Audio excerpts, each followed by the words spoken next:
So while I'm sharing this, let me just ask you something. Um, if someone in Cameroon wanted to know what global agent could do for them, what would you say?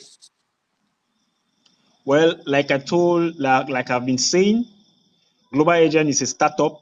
It started sometime in 2014. I started just doing normal agent work, right? Like Yes. connecting people to whatever thing you want to do. It was just so broad and vague at that time. But I succeeded in structuring Global Agent to the point where I focus on providing information systems, computerized Yes. information systems to any industry or firm or petty business. That is my goal. Okay. I want Oh, business to grow with the light of computer using information system in general. I've been teaching that to students a lot in my days in teaching. I emphasize on them on the importance of information system to everyday life, right? It's growth yes. itself, information system. So if you are in school, how can computer help you your school to grow? How can information system, hardware, software basically help your school to grow? If you're a church, how can information system help your church establishment to grow? If you are a small business, retailing, how can information system help your small business to grow, providing you hardware and software? If you are a government institution, okay, private, whatever institution you can think of, right? There's a role in which hardware and software can help you to grow in that society. Organize your activities to be um, having a standard procedure where everybody can connect with and have satisfaction of what you're doing. That is Okay. basically providing information system to everyday life. I see. I see. That is good. So I hope people who need help will reach out to you, and then you'll be able to help them with whatever they need. Like I've Exactly. always said that helping one another should be the thing that strengthens all of us, right? We Yeah. must make sure that whatever we have, we are able, or we should be able to share with others. We should be able to help each other so that we collectively can achieve our goals. Yeah, it's very important. That sharing part is very important because if you are the only one making it, you still haven't made it yet. So, but if you grow together, it's very important in a society. Exactly, exactly. Yeah, so today we have six topics to talk about. I call them talking points. So I will just go through all of them so that people who are watching us can also be aware on the things we are going to be talking about today. So the first one is local Cameroonian lady in tears begs netizen to help pressure visa agent to reimburse 7 million she gave to the visa agent for a visa to UK. Basically, there was this lady in Cameroon. I found her video on Facebook, and she was Mhm. in tears. And she was saying that for the past 2 years now, the money she gave to somebody for a visa to the United Kingdom, the person was unable to get the visa for her. And to make matters even worse, the person has not refunded the money she gave to him, and the person sometimes will try to bully her and not respond to her messages. When I saw that, I was really sad because I, for one, don't like to see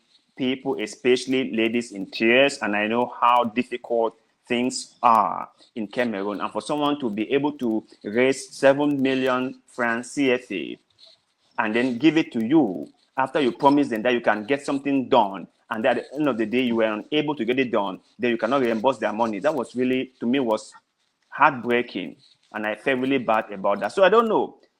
Before I even let you talk, I personally hear things like this all the time. I think in Cameroon, it's one of those stories that are very, very common. You hear them all over the place. But for some reason, the visa agents do not change, and they still just keep on maintaining their bad behaviors. So, what do you have to say about this? I don't expect the visa agents to change. I don't expect them to change, right? It's greed. It's greed. And a lot of ignorance out there, believe me. There's a lot of ignorance. In as much as I'll blame the visa agent for doing wrong, condemn the wrong, But sometimes I wonder why people even fall to such mistakes in the first place. I wonder why. Yes. Before I'm in Thailand, before I came to Thailand, right? The person that was supposed to be my visa agent, for example, okay. I studied that line for a couple of months. I was even part of the process. I saw people going as evidence, and then I was so confident in engaging in it. Right. So how do people do their research? You need to research. You don't just give that 7 million francs CFA. Do you know what 7 million francs CFA? I mean, if I have 7 million francs CFA, I will not travel. What am I going to do in UK for 7 million francs CFA? Why would I give somebody 7 million francs CFA to go to UK, right? To go start in the beginning to start making 7 million francs CFA. So it's bad decision anyway. But the problem is not who made the decision to travel to UK. I understand why you have to travel to UK. It's something in Africa. Traveling is good. It gives you experience, open your mind. It's educational, right? But why you get somebody 7 million francs CFA and you don't do the job? And you're not doing the job. Why don't you give an explanation? Why don't you offer a payment plan? So what is happening is greed. It's greed. And there's so many of them in Africa. So many of these visa agents take advantage of people in Cameroon, Africa, and just extort their ignorance. People are so ignorant to the point that I do not understand. Sometimes you even cry on their behalf because you're seeing waste. 7 million francs CFA. Do you know what? If you can give 7 million francs CFA to someone to prepare you something, if I have to give somebody 7 million francs CFA to do me a document, that person must be Donald Trump telling me that you're coming to America. Yes, Donald Trump have to call me and tell me that, Guzi, you're coming to America, pay 7 million francs CFA. Do you know that people are paying to come to America for golden visa? Do you know that? Yeah, Paying I directly, heard that. you had golden visa, right? That's the type Yeah. of, yes, even though that's $5 million, okay? But if I have to give somebody 7 million francs CFA to travel, right? The government have to be the one telling me, like the US government or the UK government, it has to be a government sponsored program. Not That give is money very. to some kingdom Cameroonians. Cameroonians are not, they look, there is nobody that has any direct connection with the embassy. There's nobody that have direct connection. Even ministers are being refused visas. Even ministers don't have legal right to get visas. They are rejecting ministers with visas every day. Even government officials that have important things to do out of the countries don't get visas. Who are you, a common Cameroonian? You give somebody 7 million. What guarantee do you have to give somebody 7 million francs CFA for a visa? 7 million francs CFA. With just 20% of your knowledge, you can turn 7 million francs CFA to 21 million in 2 years. We have the economy for that. You see what we're saying? Smartness, right? Yeah. How Yeah. smart are But you? So maybe the person who gave the money was thinking that she doesn't have enough ideas on how to multiply the fair, money. Sometimes, fair right? enough. Sometimes, Fair right? When I come across cases like this, right? I look at the grand scheme of things, right? I try to be empathetic, try to understand where that person might be coming from. Sometimes people are not so sure about themselves. They do not have that enough confidence that they can do it all by themselves. And, like we have all painted a rosy picture about Europe or about America, and everyone believes that as soon as you cross to the other side, then things automatically gets better, and so everyone just wanna go. So that's why sometimes when people give huge amount of money to visa agents for visa, I really do not blame them that much. Yes, I still will not. But the money, excuse me, the money is missing. The money is not there. Even a delay alone is very uncomfortable, right? Now look at, it's almost 2 years. You don't have your money. You don't even have a payment plan. They are rejecting you. They don't even pick your call, and then they are threatening you on top of that. Is that what he said? Is it threat involved in that? Yeah, he said that when he tried to talk to them and say to them that she was gonna go on social media to cry so that people can come to her aid, and then the person she gave the money to was like, if you go on social media and say anything, that would be the end of it. I'm not going to reimburse your money back, because the person is also someone who is very popular, right? I think it goes by Mama Talaku. So she's I very think popular on social media. As a matter of fact, she does a lot of things on social media, like gives a lot of handouts and support and donations and stuff like that. So she's really loved by people on social media, right? so. But you know, A thief is a thief. A fraud is a fraud. If you are yes, so what? So there are facts on the table. There are facts on the table, right? Let us visit the facts. It is facts that we're going to sort out who is wrong, who is right. Do you have 7 million francs CFA from this lady or this boy or whatever for traveling stuff? Yes, I do. I guess that's the case, right? Yes, I do have 7 million francs CFA. Were you supposed to provide visa for this person? Yes. What have you done so far? I paid the UK government for job. I paid the UK this for. Where are the receipts? Here are they. Okay. Do you have the visa? What was your agreement? Was it refund money or wait for another opportunity? There are facts on the table. Why are we behaving as if these things don't have a silver lining? There are facts on the table. Let us visit the facts. What was the agreement?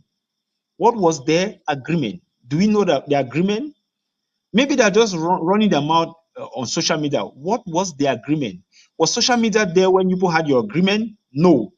Okay, but if you have been fraud, explain to us. Let us get the facts. Let us even as we're talking about this now, I don't know the facts, so I need to even be careful what to say or give my suggestion about it because I don't know the facts. We need to study everything, right? Before pouring blame on somebody, we need to study everything. But she has been crying for long. It's easy to understand that you have given 7 million and there's no result. Clearly, we can see that, right? But what are the facts? What were the agreement? Let us study it out and then make a decision on that. They can even call the UK government. It's fraud. Yes, it's fraud. If there are receipts, are there receipts? yeah, That is why. this guy Ezekiel CY, Ezekiel Opancho, yeah, CY Opancho actually wanted to start a campaign against this in favor of the lady who was Mhm. crying. And according to CY Opancho, and what I saw on the internet was that CY wanted to go and stage a civil disobedience campaign in front of the British, as a consulate or embassy, I think Mhm. British High Commissioner in Yaoundé, right? That Yaoundé. was a whole day I saw. But I think that people who knew Mama Talaku and the husband called them and talked to them and asked them to try to like resolve the issue. So when my whole issue about it was that if you collected someone's money to do something, just do it. And if you were unable to do it because of one circumstances or the other, then please Mhm. kindly refund the money back to them. That's just what I think. That is our wish, you and I. That is our wish, right? So coming back to that situation, if there's proof, okay, facts, so because there's nobody that will look at this case and just say, yes, say, and will run to the US embassy or UK embassy to go and lay a complaint. Because the UK people will still ask for proof. They'll ask for proof, even if it's within their, they will not even sort that, it's not even within their jurisdiction. I don't think so. They have to involve Cameroon government before even looking at that case. Probably they'll send you to the commissioner or whosoever within that jurisdiction, then they'll file an official complaint, not you going to the US embassy, right? They are procedures. The law is slow, but it's steady. You need to follow that procedure so that everybody should be secured. Those procedures are very, very important. You cannot ignore them. Whether you are who, you cannot ignore them. They are facts. So what are the facts of this case? Bring it out. Lay a complaint officially. Don't come to social media and you lament or you cry. Yes, people will pity you because I'm sure it's a woman. People will pity you. You seek for affection. They'll give you that. They'll sympathize with you. And then what next? They'll still visit the facts. If the person involved, the accused or accuser, whatever, if the person involved admitted that okay, there was a mistake somewhere, there was an error somewhere, or maybe disappointment somewhere, and then there have to be an official agreement on how to do this. That is the right way. But I'm still saying that I'm still on. I don't know the facts of this thing, but I know there are agents out there that are very, very malicious, right? I know there are a lot of them. A lot of them. We're getting the complaints. So this may not be far from that. But we still need to see the facts and we talk about the facts and then we draw a line based on that. That's great. That's great. Okay, I think that has been explained enough. And I just have to say this, like I've always said before, if you are going in for any visa arrangement or transaction, you must always bear in mind that there is a chance you won't get the visa, and there is a chance you might end up losing all what you've invested Exactly. into it. So Exactly. it's Because always advisable to put that at the front of your head or at the back of your head before getting involved in any of these visa transactions. you know the language you usually use, right? So people usually come like, no, there's this sure line, 100%. Are you the consular? What do you mean by 100%? What do you mean? Even lottery is not 100%. They have to check your background. There's Yeah, still a yeah, chance yeah. you don't have the Lord. Like there's nothing like 100%. So once you start seeing all those languages, it's a red flag. If you are educated enough, if you can think, if you can use your head, you can draw the line between the lie and the truth. They tell you 100% sure line, visa sure. What you know, right? Payment before 7. Some people used to do block account. What happened to block account? Okay, you pay me 250 million. 2.5 million for this stuff, right? But we'll block the account. When I have my visa, I'll pay you. Everybody will like such a deal, right? Because my money is secure, and then you believe in what you're doing. Simple. I don't care whether it's student line, whatever. Block account is good. All right, for conference line, I don't have to pay for your conference or a short stay obligations like conference fee, flight, or whatever. You can take care of that, but I have to explain to you that this is a sacrifice you have to make for your visa. And then on top of that, it's not sure. It's not 100%. But I'll make sure you stand a chance of getting this visa so that you can achieve your dream of migrating to the country that you want or you wish. Exactly. You have to spell it out to every client to avoid any further humiliation or trouble. Because all these things are humiliation, calling you, threatening your family, this, that, your children are in depression. What's happening to mommy? Mommy is always on phone calls, calling left, right, center because of one visa issue. What's that? It doesn't make sense. Doesn't make It sense doesn't at make all. sense. Yeah, it doesn't make sense. So spell it out to everybody. Then I make my decision. I know if I'm spending 1 million francs, I'm ready to lose 1 million francs because it's not even sure in the first place that I'm just trying. Because everybody have to Exactly. try to go, some people will not go. That's the fact about it. Nobody is even government sponsored line are still not guaranteed visas. People should be wising up now. They're not It's still true. guaranteed visas.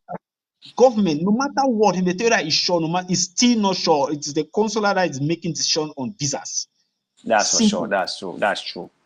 So people should get this into their. But I No, think sometimes I think that we are aware of this because we've traveled, we've gained some experiences, and so we know how all these things they do work. But an ordinary person in Cameroon might not necessarily know that the visa agent doesn't really have anything to do when it comes with visa approval or rejection, right?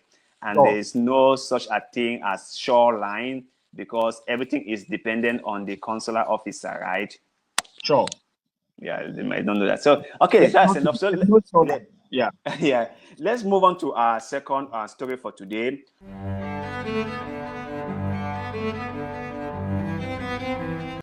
It's about this modern school. I forget, is it Saint Francis or Saint Teresa or one of those names? I've forgotten the name.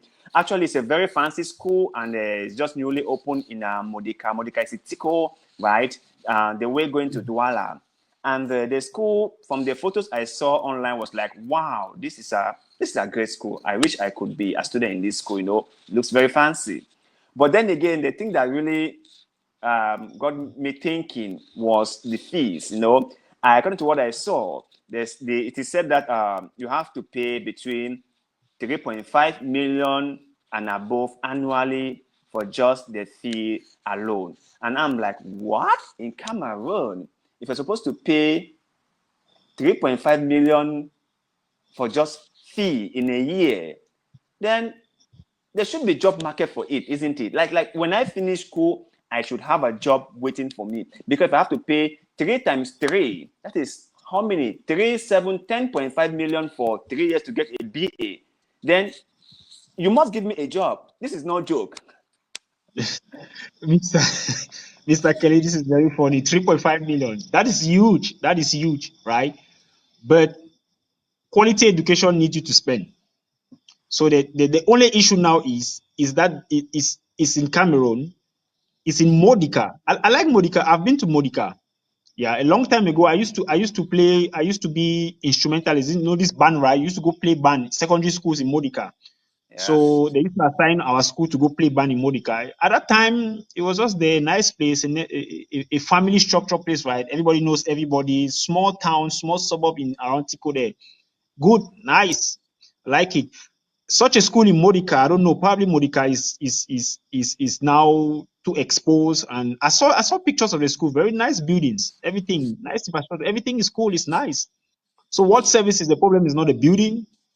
What services? Like it be like Catholic University. When Catholic University first of all came, right? Yes. Yeah, I think they had something like maybe a million or two for school fees, if I'm not mistaken. Right? Wow, But that's kind believe, of pricing. believe me, it was worth it for Catholic University. It was worth it because before you graduated from Cali University at that time, you were project. Most of them were project oriented. They didn't even need to look for job. It was so professional that a lot of them were setting up businesses and traveling. They had wonderful scholarships. They were going to any country of their choice, right? Some of them were playing football. The ones that were involved in sports, they were going having football scholarship in schools. Fantastic. So probably the school have huge connection. Probably it's an international affiliated school. So before we judge that 3.5 million, maybe it's worth it. Okay, so the problem is let's just investigate what is in this school. Probably if you graduate in this school, you do some internship and abroad. Those things are so common nowadays. And then if you take your time to build your connection to make sure you have standard education that is internationally recognized, it just makes sense to pay the money For because me, you don't have that benefits. I don't think that any school in Cameroon is worth 3.5 million. Honestly, I don't think so. I would never ever pay 3.5 million for my child to study in a school in Cameroon. Never ever. Let me laugh. I have relatives, right? My sister's daughter studied in a school in Douala. It has this name International attached to it, Mhm. and we paid a lot of money, and she finished the school, and then she's just there doing her own thing. My auntie's daughter also studied in one St. Teresa or St. Mary's or one school in they have, is Mhm. it petrochemical engineering or whatever they call it these days, and then she's just there doing her own thing. So I have experienced stuff like this. That's what I'm telling you that I personally, right, when um, these children, because they are like my juniors, Yep. when they were choosing these schools, I told their parents that this was a big mistake. This was a horrible mistake. This money you are spending, it won't be of any good. There will be no good out of it. But they were like, no, they should go. They should go. They have chosen what they want to do. They should go. They went there. They spent so much money, and then they came back. They're doing their own thing. So listen, when I see this thing, I feel like it's overpriced. Okay, there are things we can do to build up our society, not overpaying for things that, in my own opinion, is not really worth it. Had it been we were in an advanced society like China, where there is so many opportunities, or there are so many opportunities. Sorry, and that would have Mhm. made some sense. You come to realize, okay, if this person goes to this school, and after they finish the school, and then they can get something doing, that would be advisable or understandable. But listen, my bro, not Cameroon. Come on, not Cameroon. Even the people that The- left Catholic University after paying 1 million or 2 million francs per year for 3 or 4 years, they are still loitering there in Boya. So all these things, in my opinion, I just feel like these schools are overpriced. That's my problem. And in Cameroon, that's why we talked about this thing yesterday about how we need a total review of our educational system, because there are many things we do not know. We do not know what to study. We do not know where to study or even how to do things. We just feel like this school is a good school because the owner said it is a good Mhm. school, and that they are affiliated with other branches somewhere. So we just believe them, and then we go to those schools, we pay so much money, and at the end of the day, we don't get nothing in return. If we do a survey in Cameroon right now, you will see cases like this, like a lot. Okay, let me ask you a question. if they tell you a school like this, right, is probably they don't have they must be affiliated to another school, right? For example, I used to know that, I don't know if it's the same. Cali University, the bachelors of Cali University used to come from University of Boya. That's the mother college. You get it. But the training is different. They just award you the degree. So if you find out that a school like this is affiliated to Columbia University or Harvard or something like that, may not be true though.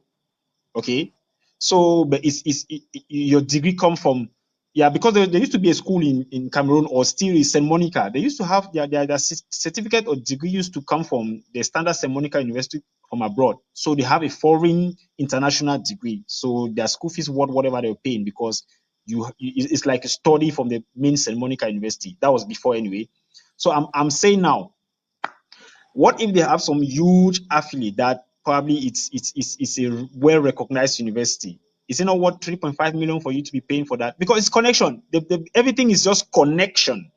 It's not like you're studying in Cameroon anyway. The teachers probably will come from Cameroon, right? Probably they'll just follow a strict curriculum. And then maybe you study with a lot of machineries, there'll be practicals and projects and a lot of things. Probably you travel a lot, you'll be seeing things live. Okay, so are you paying? Is that money? You probably, I know you're paying for connection. Basically, you're paying for connection, and that university is in Modica. You understand? It's in Modica. That is a very remote area. Even if for 15 years or 20 years, even if Modica have developed how, right? The development have still not passed a certain level. You get what I'm saying? I'm thinking that the reason why they relocated the school in Modica, maybe because they had access to vast land over there and they could build a huge Sure, campus. That might be a sure, reason. And let me sure. talking about building connection, right? I think this is the thing that most of these proprietors or people that own these private schools they use to cajole people into sending their children to their schools. They will just cook up one story and say to people that don't worry, if your child studies in my school, he or she is going to go on a field trip to Spain, to Italy. That my cousin I'm talking about, right? She was told the same story. That don't worry, the first year you guys to study the petrochemical engineering or whatever they call it, the petrologistic, one of those fancy things that people do offshore. And she was told that the first year you guys will study in Cameroon, but the subsequent years you guys are going to study in Spain. And our university has connections with these offshore drilling companies. And after you guys are done, to have a job will be a piece of cake.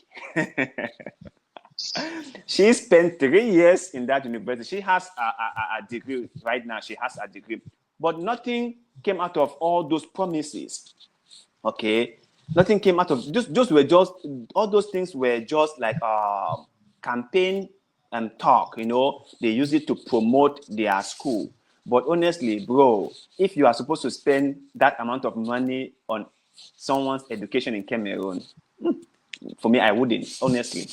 But Yeah. anyway, I love the campus. Let me tell you what I Yes, am about it, really right? good. On This this, is this case, I'm really in the middle, because I'm standing in the middle. I'm kind of understanding what you're saying, and then I'm not completely against the school and their policy and whatever they're doing, because I know I've witnessed serious institutions in Cameroon that put policies that they maintain it and they work towards it. It happens. I saw on Facebook some students in one professional school in Boya. They were going for South Africa for something. I saw them in the airport traveling with their school uniforms or badge or T-shirts and placards and boards and so on. But what is it hymns? I think is it him HIM or something like that. Is it hymns or something like that? I don't know whether it's him or Himad, but one of them, Yeah, yeah, right? yeah. It's good. Things like that, they're really good. Yeah, they're really good.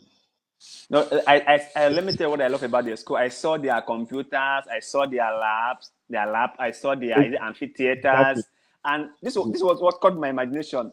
Let me ask you, when would they have the power to power all those things? Well, that's another thing too, right? The world we have today is not the 20th century world. Power, there are so many sources of power now. So many sources of power. A school, if you are going to a school where they pay 3.5 million, I mean, a huge, like, you need the backup generators you're supposed to have. I mean, You should just worry about petrol. You should have good back. Yeah. Remember when we were talking, like, remember we are all from Cameroon and we know how the systems operate, how the system operate, right? When that Mhm. owner of that school collects the school fees for the year, you will not see him anymore. All those generators will run out of fuel.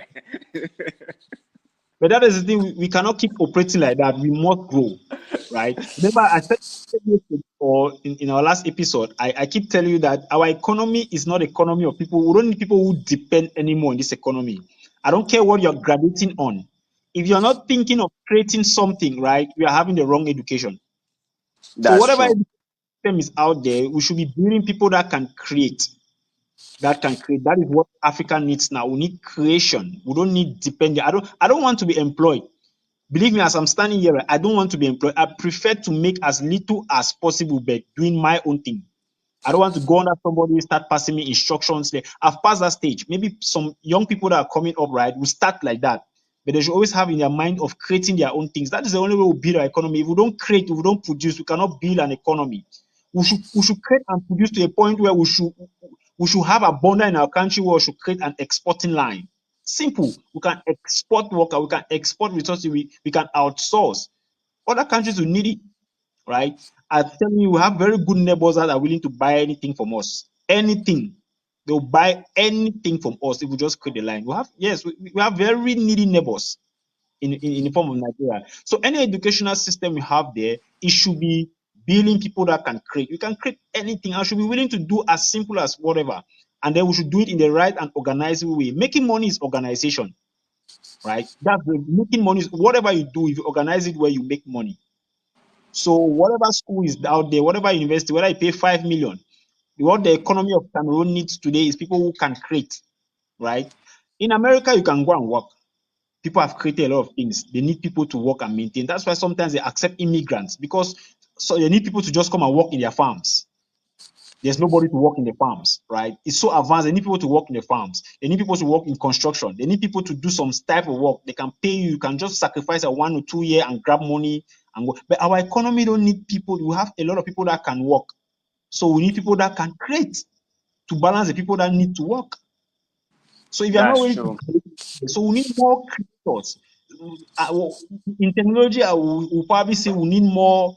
We need more host. We need more host IP, more network IPs. We don't need host IPs anymore. We need more network IPs. We need more networks. No more network addresses. There are a lot of hosts out there, so we need more network addresses. That's So we true. need That's more true. people that can create so that we have enough workers in Cameroon. Advertise a job tomorrow, you see people will call you. Just advertise that we need a media guy. Of course, you're a media guy. Just advertise that we need a media guy to do us editing. Check the number of people who call you. So we need people that will be creating. So all those schools to get was I don't care how much you pay. If you can, if part of that money is that you're going to set up an industry for the first 5 best students in this course in terms of GPA, right? Excellent. Yes. Is what if is that you're going to you understand, right? You're going to Yes. set up everything. If you have the best, yes, if you have the best student in petroleum engineering, and then that child or that student can come out with a project that the school is going to sponsor, and then the school will follow up to make sure that they have a percentage of whatever profit for a particular year. That's how we have to be building the economy going. That's true. That's true. Yeah. And just to digress a little, can you still remember when we used to have made in Aba?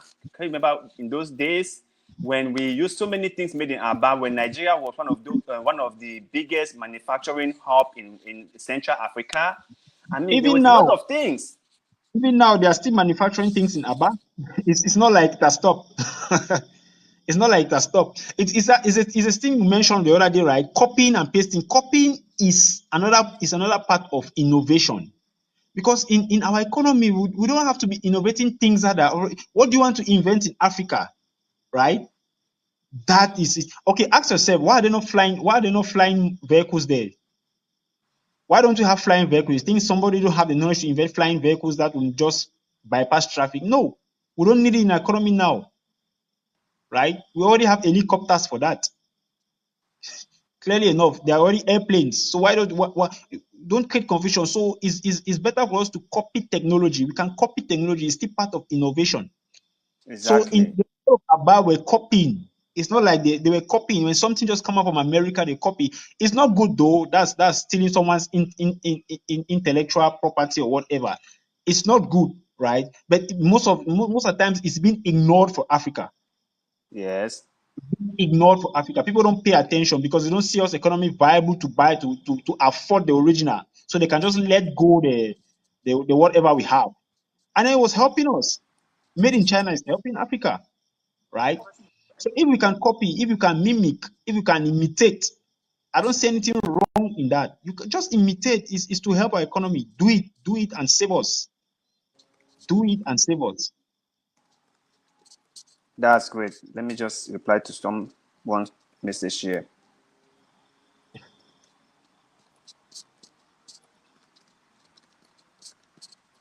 So while you're replying for that school, I'm 50-50. I believe if they're asking 3.5 million for school fees or tuition fee or whatever, I think there must be some services there. I don't want to just believe it's just for equipment, providing computers and laboratories. I think there should be some external projects or programs that they're going to benefit the students in the long run. Sure. Probably paid internships, there should be something extra you get. Yeah, I really hope so. I really hope so. I'm not saying all this just to be very negative, but I just hope that we humans understand, or especially from Cameroon, because sometimes when we hear all these big schools and the big names and the fancy things, we get carried away, and then we um, underlook the most important things that we should be paying more attention on. That's just what I'm saying. But anyway, that's enough. We hope whoever that goes there gets the Yeah, best from their school and their lives end up becoming way more better, and they can do what they can do to fix our society and make sure that Cameroon gets to be a great country in the future. excellent. I So personally will not pay such an yeah, amount for school fees. I will not do that. I won't. I won't. That's what I was saying. That I personally, I will Personally. not. I will not. Be it my son, my daughter, whoever. I will not. Given the nature of Cameroon, I will not. That's just. But anyway, that's just my own opinion. So let's see the next story for today.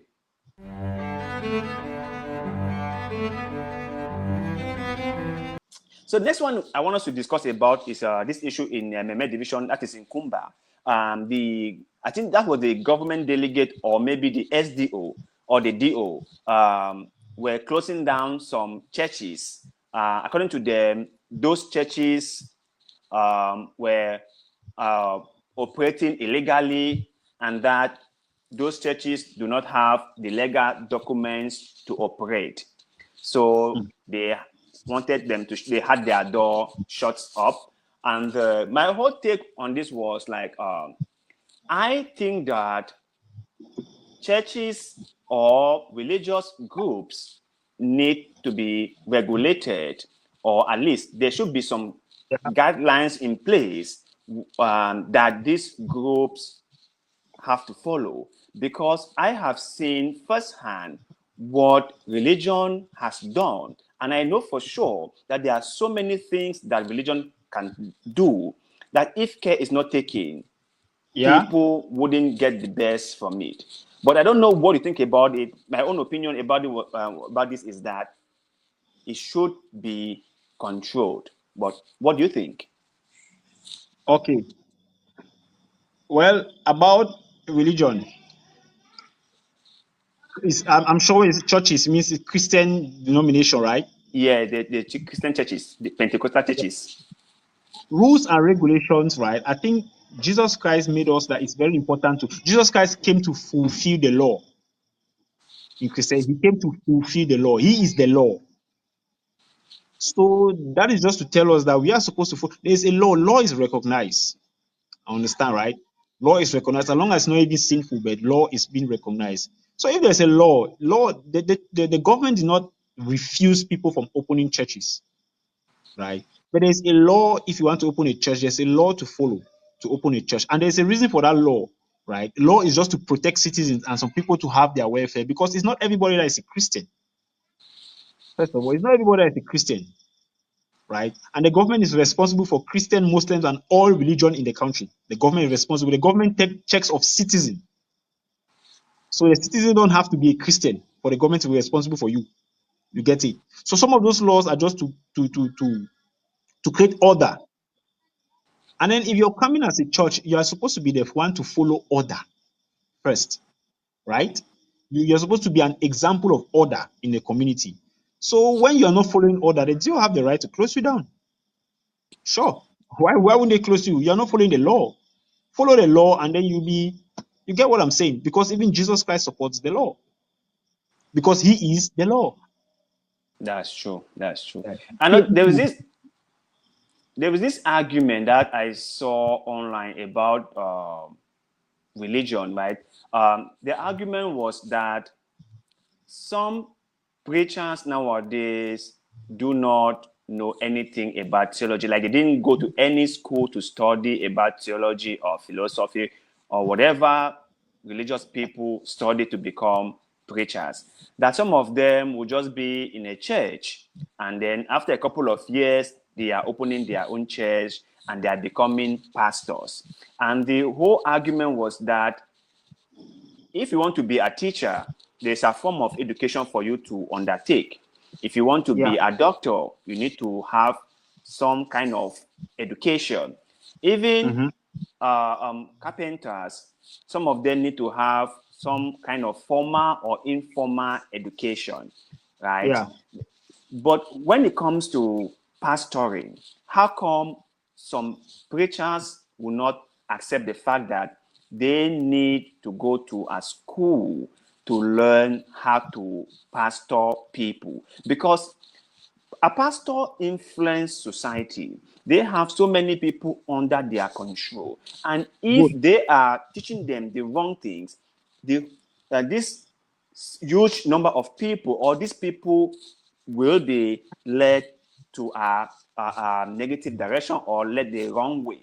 So that was the whole argument, and which I found it to be very, very reasonable, because at least I would want someone who knows exactly what they are doing to be doing pastoring, not just anyone who just come from nowhere because they can read the Bible. I'm not even sure if they can interpret the Bible correctly, but just that they can read the Bible and then they now take to themselves as being pastors. The thing about Christianity is that, just like I said, right, what the DO or the government official did, he was following the law. True or false? True. True. So somebody broke the law and then he was following the law. But the government is not against Christianity. We should be very clear about that. But the government want order in that. Even Jesus Christ followed the law. I'll just read you a passage in the Bible so you understand what it means for someone to follow. Jesus says one, right? But let me just read it out for you. In Matthew 17:27, right? He said, but so that we may not cause offense, so that we should not cause problem, right? Go to the lake and throw out your line. Take the first fish you catch, open its mouth, and you will find a 4 drachma coin.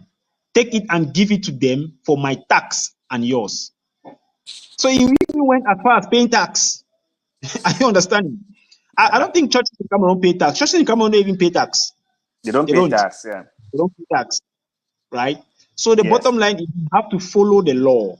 There's a law, and the law is to protect citizens. And when you understand that it's not every citizen that is a Christian, probably though I wish they would be Christian one time because I believe in Christianity, right? But for the meantime, they are not Christians. But the law have to bind everybody. So you have to respect everybody's space. So that's where the government comes in to make sure everybody's space is respected. So all these pastors that are going out disobeying the law or not following the law in the name of Christianity, it's not correct. You're supposed to be shut down. And then now what you mentioned, becoming a prophet or a pastor or something. The Bible describes ways of becoming a pastor by calling, right? You're called to do it. And when you're called to do something, you follow the law, you follow instructions because he gives you instructions that you're following. That's why you're called to. And they will not tell you to disobey, no matter what. This passage just tells you that Jesus Christ will not tell you to disobey. Or by association, you work under another pastor until you are ordained. You get it? Or by impactation, right? Something is happening somewhere, the power of that thing impacts you. People give testimonies about that. The power of that thing. So those are ways that we have all these preachers coming about, but there must be an order. You must identify under something, right? If you cannot identify under somebody that have a proper training, identify under the law. Let the law knows you. They should know you under the law, and let everybody be safe, peaceful, and let there be tranquility everywhere. It's simple. This thing is simple, and there are a lot of churches out there that you cannot trace their beginning, right? Probably they're calling the name of Jesus Christ. Yes, it's good. You're singing, right? But you should follow up with the law so that people can follow you up, because a lot of bad things are happening in churches nowadays. So if we know you, let us be able to investigate you. People are doing a lot of atrocities, disastrous things under the name of the church, right? That can cause people around not to even believe in God. It has been happening because they look at you as reference and they don't even see anything that your God is doing to people. They are just causing disaster, and then the government don't know you, and then there's no denomination that can cover you. They are just there. You started something and they are misleading people. So there must be follow up because the government understand what is a church. That is something that people believe. So they want to make sure people are believing in the right thing. They're believing the right person, and there is a right person to lead them. I just think I don't know if our government is a better place to do that if they're even doing it the right way. But every government have the right to check, right? Just make sure it's going the right way. Very important. Yeah, yeah, I think that's very nice. What you said is very correct. And there's one other thing that I is ongoing, especially in the Pentecostal movement, that I really do not appreciate: the whole prosperity gospel, and how some preachers have taken upon themselves like an example of who is godly and who is not. Like you hear some of them will say that if you are a great believer and you are someone who believes in God, the real God, then you shouldn't be going through this or that or that or this. That they will always preach the prosperity, like if you are a true believer of God, then you should be prosperous because your heavenly Father is a rich person. And how Mm. come he is rich, then you are poor and stuff like that? I think this is a very, very destructive narrative to just brush across, because it then put people in such a place that they feel like if they are not super rich, Exploit if they people's view. Yes. yes, yeah, if they Yeah. do not have material things, it means that they are not worshiping God the right way. I think, let me tell you something, right? I am from a Catholic background, okay, and during my childhood days, when I was so into the everything Catholic, right, we will go to church, and the preachers or the priest will preach to us about salvation. You will hardly ever hear a Catholic priest preach prosperity. You hardly ever. I don't know if they've changed, but during my own days in the Catholic Church, I never heard a preacher, a priest, stands on the pulpit and say that you have to be prosperous because you are a Christian. No, no, no. They will always tell you to forgive those who hurt you, to be a good person, to be kind to each other, and to look to God for salvation. The thing they emphasized the most back then was salvation. But today, with Excellent. the Pentecostal movement, oh my God, it's something that I can barely recognize anymore. Yeah. The most important thing about Christians, the life of Christianity, is about this week, this Holy Week, right? That just passed. Especially this today, the resurrection. Jesus Christ came to give us life. We didn't have life before because of our sins, right? He came to give us life, and his life was supposed to die on our behalf to give us this life and eternal life, whatever we want to put it. I'm not a pastor, right? I cannot preach, but I know my doctrine. I know the purpose of. I'm a Christian, so I know what Christianity is about. I know the purpose of Jesus Christ to our life. He's our Lord and Savior. He gave us life. That's all what he came to give us: life and save us, salvation. That's it. He didn't come to give us money. He did not come to make us rich, right? Yes, probably people can be put in place for the purpose. Anything about Jesus Christ is the purpose of salvation. If you are having money through him, I don't know how, is for salvation, which means that money is for some things to be done for the purpose of salvation for some people. You get it? Everything is about salvation. There is nothing, there's no life here to be for you to be living life and be enjoying. No, that's not the purpose. It's for salvation. So I just want to believe, right? People have things that they don't know the use for it yet. But if they can listen to me, it is for the salvation of souls. That is the purpose of eternity. This prosperity gospel, we have been hearing about it. It started not too long from now. It was in this century that it started anyway, right? Or just early 20th century or toward the end of 20, I don't know, but it's not long. Probably in the 60s, right? Someone just come out with a message and it's just their own understanding of Christianity and they return it, and then it was good. It was good in their eye, right? It was really good. It was tasty. When human beings are weak, the flesh is weak. Okay, it needs its own type of food. So they're seeing the riches, and then you have disciples, and then they start going to countries and they start spreading something that is not really the purpose, right? Because riches is not even in our church system, right? It's just like this guy who started atheism. This how they calling it? Natural selection guy from England. What's his name? I've forgotten his name, right? But this atheism man, right? He just got up in the 80s and just started saying that evolution. This guy Charles Darwin, that came out with the theory of evolution. One man just wake up somewhere and just saying that we all evolve, we're not created.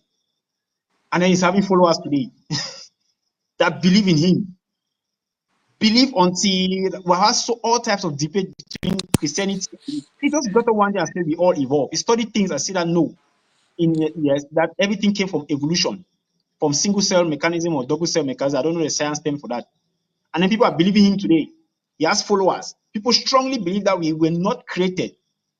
It was just a spark of something, one energy somewhere, and then started creating man and woman, creating lion. One energy somewhere from outer space created lion, created trees, created albino, whatever thing you can imagine. Started from apes, and then we came to human being, and then ever since, no human being have turned to ape. After that, we have just remained human being. Nobody's evolving to something else. You understand? So it's just people's imagination, your mind. I believe it's the devil, right? Gives you a doctrine and then you follow it up just to mislead people. But a true Christian, you know it, right? Jesus Christ came to die for our sins and provide us with salvation. End of story. If you So believe in that, last thing before we move out of this topic, right? mhm. Do you think that churches should be taxed because they consider themselves to be NGO, that non-governmental organization, or non-profit organization, right? So they are Yeah. being tax exempt, right? But you can see what some of those preachers write in, right? The private Yeah. jets, the cars, the mansions, the real estate they own. So somehow they should be taxed, isn't it? I don't think they should be taxed because the church doesn't have it does not have a product. It's not a business. It does not have a product it sells, right? So if you're taxing the church, it doesn't really make sense to tax the church because it really doesn't. Some of them are rich, no doubt, but they don't have a product. It's not fixed. The government want to tax something that is tangible. They can tax a service because you are providing a service, technically a product that you can do something and earn a fixed amount of income, right? And then you exist as a result of that. But the church is just so complicated. Government that are taxing church that is just because they have seen that it's lucrative. They just want to exploit. That would be exploitation, right? It's not like because if you have to put things down, how do you get money? Or that you have to factor those things down in order for tax to come in place. And there's nothing to factor there. How do you get money? It is not by obligation. Okay, there'll be a month that if nobody choose to give to church, how they pay the tax? You understand what I'm saying? How they pay? Some of those churches that are invested in different things now. Some of them have real estate, some of them have banks, some of them have credit Yes, unions, some of them have yes, a lot of it's good. things. It's good. Some of those churches too, I mean, they played a very big role in development, Some of them have right? schools. Yes. And their schools, of course, they have raised a lot of people. They have schools and so on. No, but the schools are being taxed. Schools is something else. It is a church that has not been taxed. It's not like they don't tax the school. You understand what I'm saying? It's like School is a separate. yes. No, they are separate. It's under the church, but no, the government tax the schools. The schools have to pay tax. I've worked in a situation where I was fortunate enough to fill government payroll or government document, right? For number of students, the government is supposed to do tax and also give some version or subsidies. I've Yeah, seen to documents like schools. that. The school is different. It's the church school doesn't mean that's something. It's fixed now. You have fixed amount of students. You understand what I'm saying now? Students come in that pay fixed amount of school fees, so it can be taxed, right? There's receipt and so on. But in a church where you just depend on offertory, on people's generosity, what are you taxing there? The money they collect from the people. Yeah. you you just want it to be taxed. Hospitals will be Yeah, taxed. I don't know other church, but they tax the hospitals. because I That, realize that these pastors, right? Mhm. I understand people like to look for loopholes in the system to exploit, and these pastors they put everything under their church, the same church that they own. They use the Mhm. church name to buy real estate, to buy landed properties, right? Yes, They use it to yes, build houses, and they put the houses they built under the church. It means that the senior pastor of the church gets to live in the mansion that is owned by the church, get to drive the car that is owned by the church, get to sure. ride the private jet that is owned by the church. And all this is being done in the name of zero tax. That's not No, fair. he has to pay income tax. That's different. The church will not pay tax, right? But he Does will he have pay a income. salary? If he doesn't have a salary, how is he going to pay tax? No, some have salary. They have. They have. Pastors have Okay. salary. You can we can call it salary, but they have some allowances. You They can call pay tax. allowance. Yes, they can pay tax on that. It's income. Even you can if you buy a private jet, you have to pay tax on it. It all depends on the economy. Maybe in Cameroon it's not practiced, but it's wrong. Okay, I'm talking of the church. It's difficult to tax the church, right? Probably government have to be supporting them. But wherever that money is going, wherever No that money support. is tax, you understand how you use that money tax. You understand what I'm saying? Yeah. How you use that money now can be taxed directly or indirectly. If it's going to Okay. somebody's pocket, it can be taxed on. You can do income tax now. You are buying a private jet, it will be taxed. Oh, Sure, okay. it will be Okay. taxed. Okay, how So, it's being taxed now is different. But on okay. the church establishment itself, right, you can run on a free Yes. account. I think that's what's happening in Cameroon. I'm not very sure, but I think most of you them don't, they understand. don't pay From any our tax. The government doesn't follow them that much. And there's no interest in following them. They are considered as non-governmental. I mean, they are considered a non-profit organization, like the local country meeting that we have, like our tribal meetings. They also don't pay taxes. They are all considered as a non-profit organization, so they don't pay taxes. But let's move to the next story for today.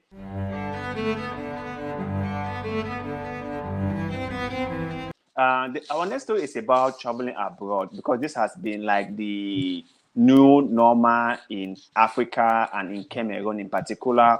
Mhm. Everyone just want to travel. We are all here. We all came to Thailand and we are living our best lives in Thailand. So other people are like, okay, if those guys have left and they are doing way more better over there, why not us? Or why should we stay here? Should we? Why shouldn't we just move over there and meet them? So I want to ask for your opinion. Do you think that this whole traveling thing should be encouraged because people can better up their lives, people can help their families back home, or should be discouraged because it then reduces the population of the nation? It then like it deprives the nation of um, quality, well-educated, and smart people. So, how would you balance these two things? People can travel wherever they want to travel, is their right. As long as they have their visa, travel. Traveling is very good because there's nobody who will travel out of a country that will actually lose anything. You can lose amount of money in spending, but what you gain in traveling out of a country, the experience you have. My very first day leaving the country, right, I was already regretting a lot. My first day out of the country, first hour in a different country, right, I started seeing things differently. So that is very, very important. That is the type of education we need. You know, the people say traveling is education. So I'll not blame anybody for traveling. But it is a government responsibility to keep intellectual people in the country. and occupy them. That's number yes. I want to live a best life. If America is willing to take me in their military and you make use of me, who am I to say no? Patriotism, the government passed the power of patriotism to its people. It's not the other way around, right? The government gives us reason to be patriotic. If there's no reason for us to be patriotic, we'll be looking out for options to better our life. That's our responsibility to ourselves. I want to better my life and the life of my children or my neighborhood or family. And to be fair, traveling have done a lot of good to Cameroonians. Look at the houses people build. In 2, 3 years, traveling have done a lot to people. It has changed people's lives because the economy out there, the manpower we have and our humility we have, we can easily take whatever is given to us out there. It's not easy though, but in a bigger scale, traveling have helped a lot of Cameroonians. It has. I That's true. It mean, has. people can study. You have some serious study program where your grandmother who is selling just cocoyam in the market cannot pay that type of school fees, no matter the jangi she's going to engage in. You get it? But your sister abroad to tour, go to places. Your sister abroad will go to so many places, work 3 jobs, pay your school fees, and then you're graduating as a doctor in Cameroon, thanks to traveling. It has helped a lot, right? But to say let intelligent people stay in the country and make use of the country resources, it's a good thing, but whose responsibility is that? Will you see something better and choose the less just because you have some responsibility down there? No, that's not the and there's a global agenda in this way that is attracting people worldwide. You understand? There's a global agenda where you can be anywhere, you can achieve anything anywhere. If the country opens the doors to you, you go. The only reason why people are still in the country Cameroon now, for example, is because they don't have visa. As long as visa is available, don't leave. Will you blame them? No.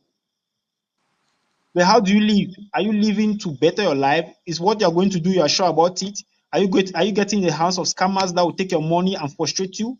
Where are you going? What type of visa are you having? Okay, we can talk about that. But if it's living for prosperity, it's out there, you can exploit that. America needs people. I told you, right? They need people to work every day. They accept some category of visas for people to come and work in their farms, right? Even Sweden, right? There are lines where people just go and do tree planting. That's money that you not make in Cameroon for 3 years, but you can do it in one season in another country, and then you pay your flight, come back. So there's so many opportunities out there. I will not blame anybody for wanting to travel. First of all, it's good, right? Let me just say, if you travel to Italy today or Germany or any country and you spend just 5 days in that country, whatever you see in that country will be so useful to you if you can convert that knowledge, right? It will be so useful to you, even if they repatriate you, right? You can convert that knowledge into something. I'm saying 1 day that I spent out of this country in Nigeria, I was already thinking a lot. I saw things. I saw how people were hustling. I saw some level of hustling. There was one state I passed through in Nigeria that it's like there were no men in that state. I saw only women riding motorcycles. The amount of women I saw riding motorcycles, I was so impressed. The amount, like I saw a good number, right? So that was already like educating you in so many. Believe me, if mothers, I'm not even talking of young girls, mothers, 60 years, 80 years, they were riding motorcycles as if it's ABC. It's a normal way of life. So imagine you as a mother going to such a place. Imagine how depressed you can be. That look at your age mates doing some type of things, activity, but you're minimizing that in your own country, thinking that you're so entitled to, you're minimizing that in your own country. So traveling is good. I will encourage people to travel. Just travel to any African country. Find 300,000 francs CFA. If you have 500,000 francs CFA, money well spent. Go to Kenya, go to Nigeria, go to Ghana. Just go spend 1 week and come back. Your life will change. Oh, so you mean You like don't go and stay there permanently, but just go and come no, back? Because the just go and argument come back. might be that we go and we don't like to come back. Like we go there, we spend our lives there. We just want to stay there and get our green card or citizenship, and then don't want to come back. Whereby people might be thinking, or the state might be thinking that all these people who are leaving. What about the nation? Why can they not be a little bit patriotic enough to stay in the country and let all of us work together to fix the country? I don't think the government will allow people to fix this country. There's enough. From the number of people I see who apply for concours, they'll take 50. And then let's say 2,000 people apply, they take 50, right? 100 people travel that year. You understand? There's enough. Some people will join stealing groups, you know. Some people will put enter scamming. Some people, you understand? Let's say some people will be doing some infamous activities. You understand, right? It's a society. Some people must, there's that natural selection. Some people will persevere and wait. Some people will not persevere. They want to go into something. It's normal, it's natural. So the government will never lack people to do a job. They are always there. Employment rate in Cameroon now is how many? So the people who are unemployed are in all categories: best, worst, very good, average. They're in all categories. People that are unemployed. So you never lack people in Cameroon to do something. I don't think the government is lacking in any field in Cameroon. They are not. They are people. The amount of students who graduate every year, right?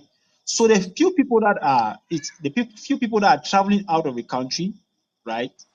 This special group of people, if they succeed, do well, it doesn't stop them from being a Cameroonian. They get their green card, they still come, right? They contribute in our economy. They bring things down. They send containers. They send things, right? They bring ideas. They come out with new business ideas, so on. So it's still benefiting us. And then we have a huge group of diasporas out there that are part of our community that will help us to grow as a country. It's just for the government to know how to maximize or use that particular that workforce or that energy out there, convert it to benefit the country. If the government is smart enough, everybody is useful, whether you have a job or not. If the government is just smart enough, everybody's useful. And when I say the That's government in Cameroon, I mean African. If you can make use of your external or your diaspora population, it's going to help your country. You don't ignore them. Just give them a space for them to excel. Simple. Because some of them have the means. There are very rich Cameroonians out there that are willing to do a lot for our country. They don't even have the means to, right? There are a lot of them. They don't have the that's means. true. That's true. So That's so. We really hope that as we the younger generation, we are going, or we can try to put some of the things we've seen in other countries in practice in our own country, right? Because if you've been to Asia, you realize that there are a lot of things that are really in practice in Asia that has really helped the people to get along with life, to get ahead in life, right? And if those exactly. things are being implemented in Cameroon, there'll be a lot of changes. I always take example like farm to market road. When I see the common pa and the common ma produce their crops and they are unable to take their crops to the market because of um, bad road, I'm so sad about it. And I'm like, if only someone did something, someone paved a good road for these people, wouldn't that be great? You know, wouldn't that help these people a lot? It's gonna help the economic grow. And also, people just this argument about people traveling a lot and the people and mostly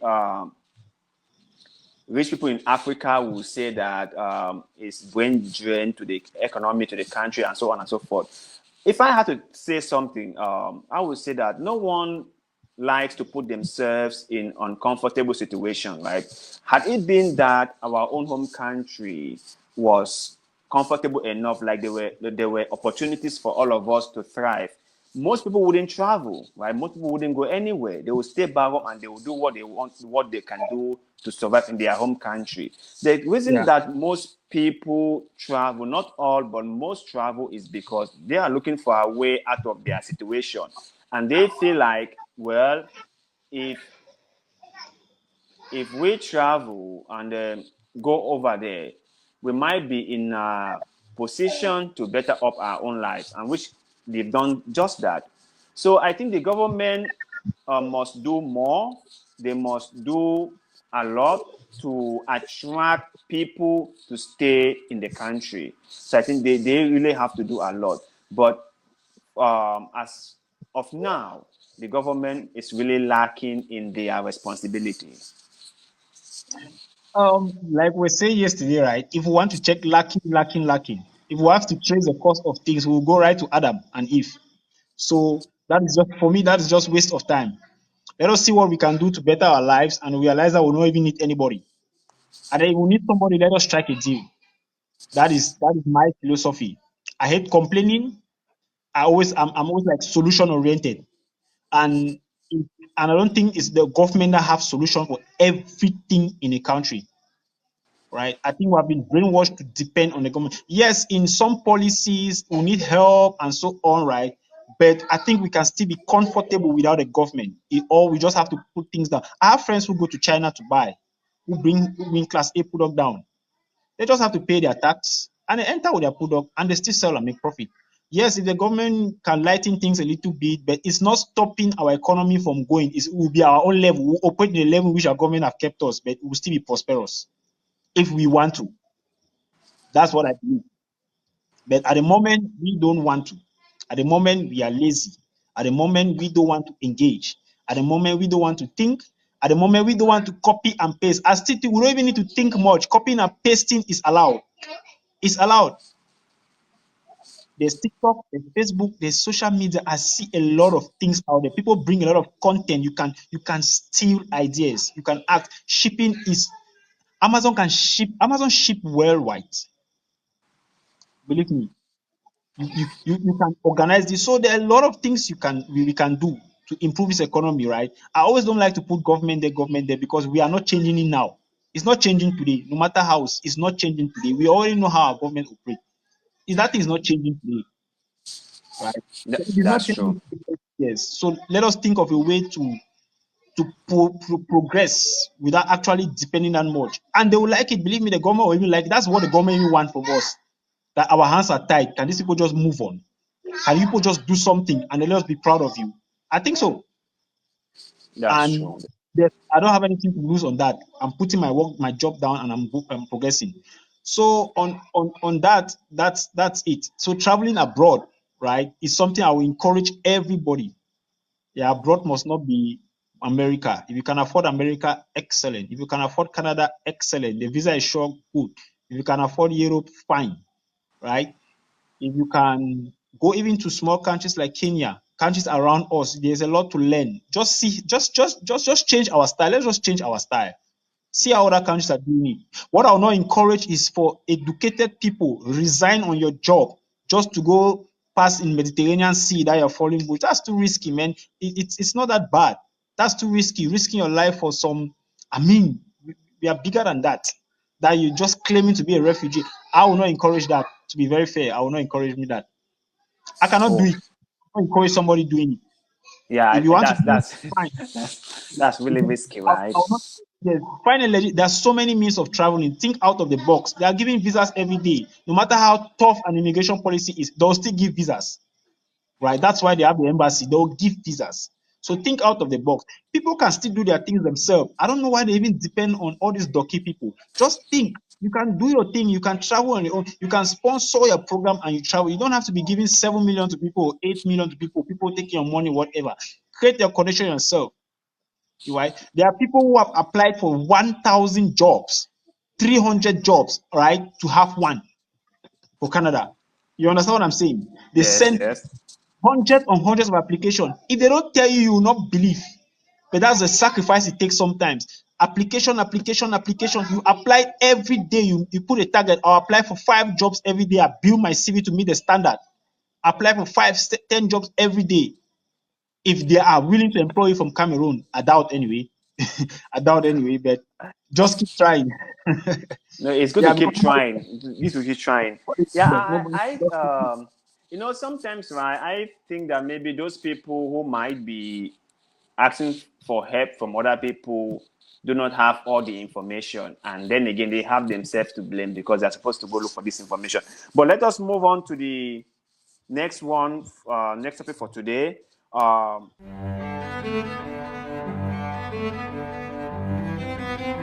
this one has always bothered me for a long while now. Like, should term limit be put in place for elected officials, like people who occupied offices like parliamentarians or senators or president? Should they have a term limit, like 1 time or 2 times or 3 times, and then they can no longer go in for those offices? Or should they just go as long as the people might want them to go? For example, let's take the case of America. They have just, no, not America, let's say Nigeria or Ghana. They have yeah. just like 2 terms, right? You can only go 2 times, and that's all for you. And then let's take the case of like China or Russia. that is like indefinitely, and you can just go, or even our own in Cameroon, you can just go as long as you want, right? So, what would you say constitute a good and effective governance? Is it term limit, or is it the person who is occupying the office? Whatever is useful for the country. The problem about Africa is that we are copying from people that have a system that is mostly is closely related to their culture. And then we are copying things that is not even us. You get it?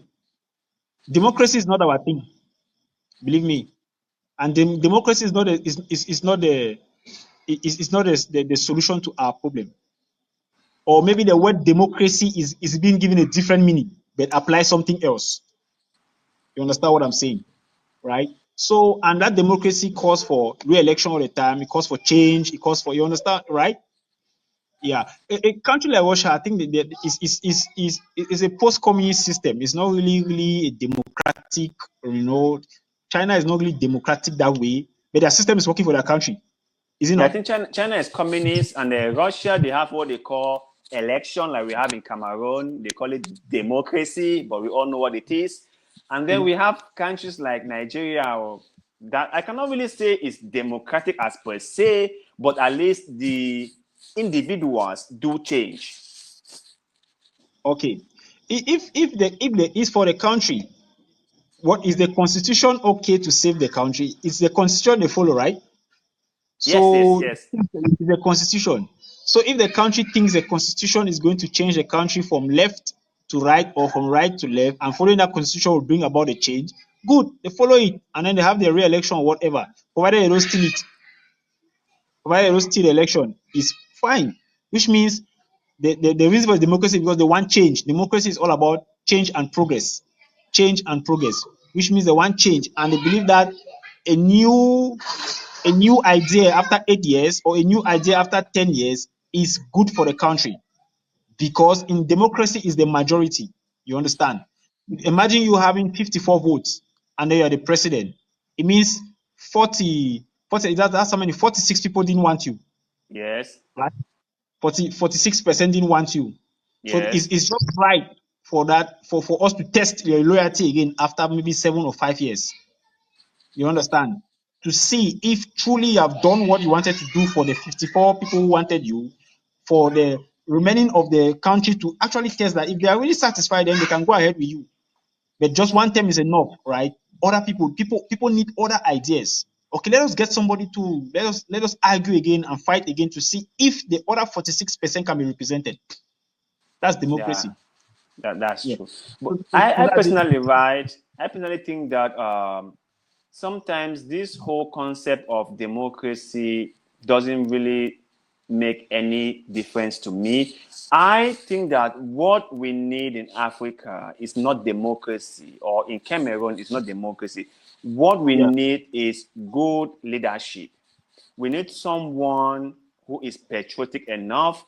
We need someone who loves the country enough. We need someone who loves the people enough, who is going to do things that will benefit the people. It doesn't matter if that individual is elected or appointed or chosen or however, it doesn't really matter to me. As long as that individual loves the country and the people. To me, that's the most important thing. I think that these Westerners, right, they brought a lot of confusion in our system, and then some of us, we just take over these things. We don't really practice them fully, but we just use them like a method of just covering up everything we do.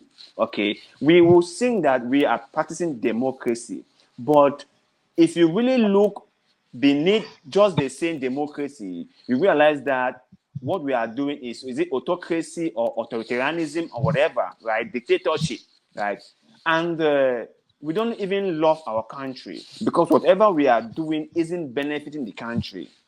So if someone asks me about all this, I'll just tell a person like, I don't really care who governs the country or how they came to power, right? All I care about is the person doing things that moves the country forward. To me, that is the most important thing to me. That is the most important thing. And I will just hope that someday we'll have leaders who will put the country first. Take example, I always quote China or even Thailand here. You see, Thailand is it parliamentary democracy they call it, because they had the parliament and the head of state, which is the king, yeah. Okay, but if you go to a country like China, that is communism, right? They'd be like, all of you guys, keep quiet. You have no freedom of speech, but you're gonna make sure that you guys eat and you guys have somewhere to sleep and you guys be proud of your country. And they did just that. They said, listen, no one has the right to say anything. If you say anything that does not go along with what we are saying, we will make sure you suffer for that. But if you kept your mouth shut and just toe the line, we are going to make you rich and you're going to be proud of your country. That's why you see the way they build China. They've built Beijing into a modern city. They've built the whole country. China has become a very prosperous nation. Okay, they built roads, they built bridges, and they built so many things, you see. So that's how I look at things. But if you go to Africa, you have so many countries in Africa just pretending to be democratic. They will just sing the whole thing of democracy here and there. But in reality, my brother, it's something far, far away from democracy. And they've not done anything to build the nation. They've not done anything to make us proud. I told a friend this before.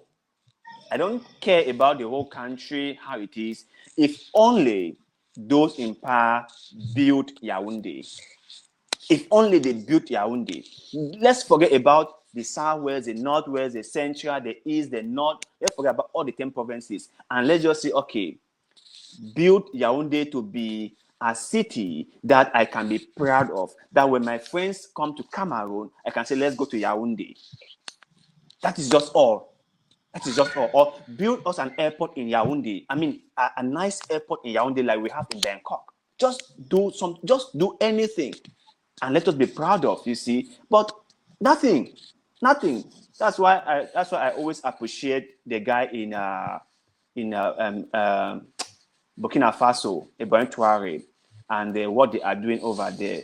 And I just hope and pray that as time goes on, he doesn't change, because sometimes power can corrupt even the purest of minds. So I hope he doesn't change. I hope he keeps on building the country and transform it. And I hope that this whole change that is going on in the Sahel swept across Africa. I hope so. Like all these so-called democratic countries that are only democratic in name find themselves being taken over by people who can do something great for the country. Okay. I have a question to ask you. Do Go you on. really think our leaders or the people who are controlling us, the people we elected, do you really think they don't like this country? Do you think they're not patriotic? I think that in my own opinion, the people in my own country are not patriotic. I don't Why? think so. Let me learn. Why do I say that? If you are a leader of, for example, if you're a leader of your own personal household, right? As a father of your own household, when you are not doing things that improve the life of your family, you are a failure. Now, it doesn't have to be as mighty as the neighbors, but at least your own house should have an improvement, right? If you cannot do that, you are a failure. For example, if you are a leader of a community whose job is to build the community, the community does not have to be like America or China, no. But at least there should be an improvement. Now, if we I are agree. being honest, with ourselves, we are not being if we are not sugarcoating things, but we are actually being honest, I can say for fact and with certainty that my beloved community in Tico is dying rather than growing. Since I came over here, I have seen many new roads. I have seen many new bridges. I have seen a lot of development. In fact, the country has changed a lot. But when I go back home, I am in tears because I cannot pinpoint a single thing that I can say, wow, this thing Change. wasn't here before. How come it's here now?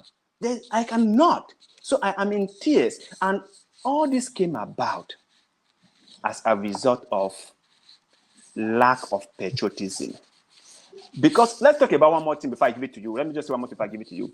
Okay. If you are saying that our economy is poor, is not that, it's not doing that well, and that we do not have enough resources to do a lot of things like other countries, aka Thailand, does, yeah, that can be true. We might not be able to have that much resources to do everything at once, but we can do one at a time. We can schedule things and do one at a time. We can plan things carefully and say, okay, this year or these 2 years or after 3 years, we will build a new airport in Douala. And we make sure we build that airport in Douala.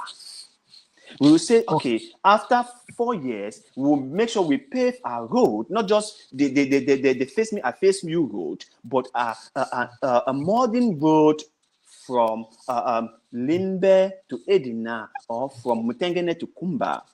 And we make sure we do exactly that. But in my beloved country, it is not like that. And that is the honest truth. I agree with you a lot of what you said, right? But I'm still, what if the house you mentioned, right? The house you mentioned that you're a father of the house. What if you're not the one controlling the house, right? That is, what if you're not the one controlling the house? It's very possible. I've looked at politics in Africa. I've seen African countries that are developed. I've studied their political system, right? I've checked how independent they are. You understand? How independent they are. To what level they control things, right? I still just think a lot of politicians in Africa, their hands are tight. I don't think we are very independent as we think. So that is causing a lot, that is hampering our development, right? I don't think the people that are running your country are the actual people running that country. We just think that they're just governors. I don't think so. Because there's no father that will not want well for his children. No matter how bad a politician can be, right? Right? You cannot get too worse. You cannot be too left to a point. You understand? No matter how poor a country is. You get what I'm saying? So I just think the hands of our politicians, they are tight. Is beyond what? Because the questions we keep asking every day, right, is beyond us, right? There's Africa have been programmed to be permanently poor in the first place. I see it. A lot of Westerners have been confessing this out, right? The way our economic system is set up, the type of political structure they gave to us, right, is just to keep us poor. The way we are being ruled is just to keep us poor. And then the countries who are breaking out of that are countries that, if you are not stubborn, you not get it. Like the Burkina Faso, we are seeing what's happening. South Africa is very, really independent. Egypt, you understand? Look at what the affiliate. So I think from Senegal right up to Central African Republic, there's no independence in all those countries. Believe me. From Senegal, I saying from Mauritius Island or Mauritania, from Cape Verde even, right up to the whole of West Africa, there's no independence in the whole of that line. None. There's still some serious Western control, and that is causing a lot of disaster to our country. I don't really think so. If we are truly, truly independent, so our problem is deeply rooted in what is our independence. To what level we can control people. I don't think so. There's nothing for us to control. Let's So assume that we do not have total control of our country as a whole. Let's assume that for argument's sake, right? Okay. yeah, What would you say about those people in power who have stolen so much money, who were arrested by the Anti-Corruption Commission, CONAC, and will be prosecuted for stealing so much money from the government? Did those people, did the Westerners or those people who we think are controlling our politicians also told the politicians to steal those money?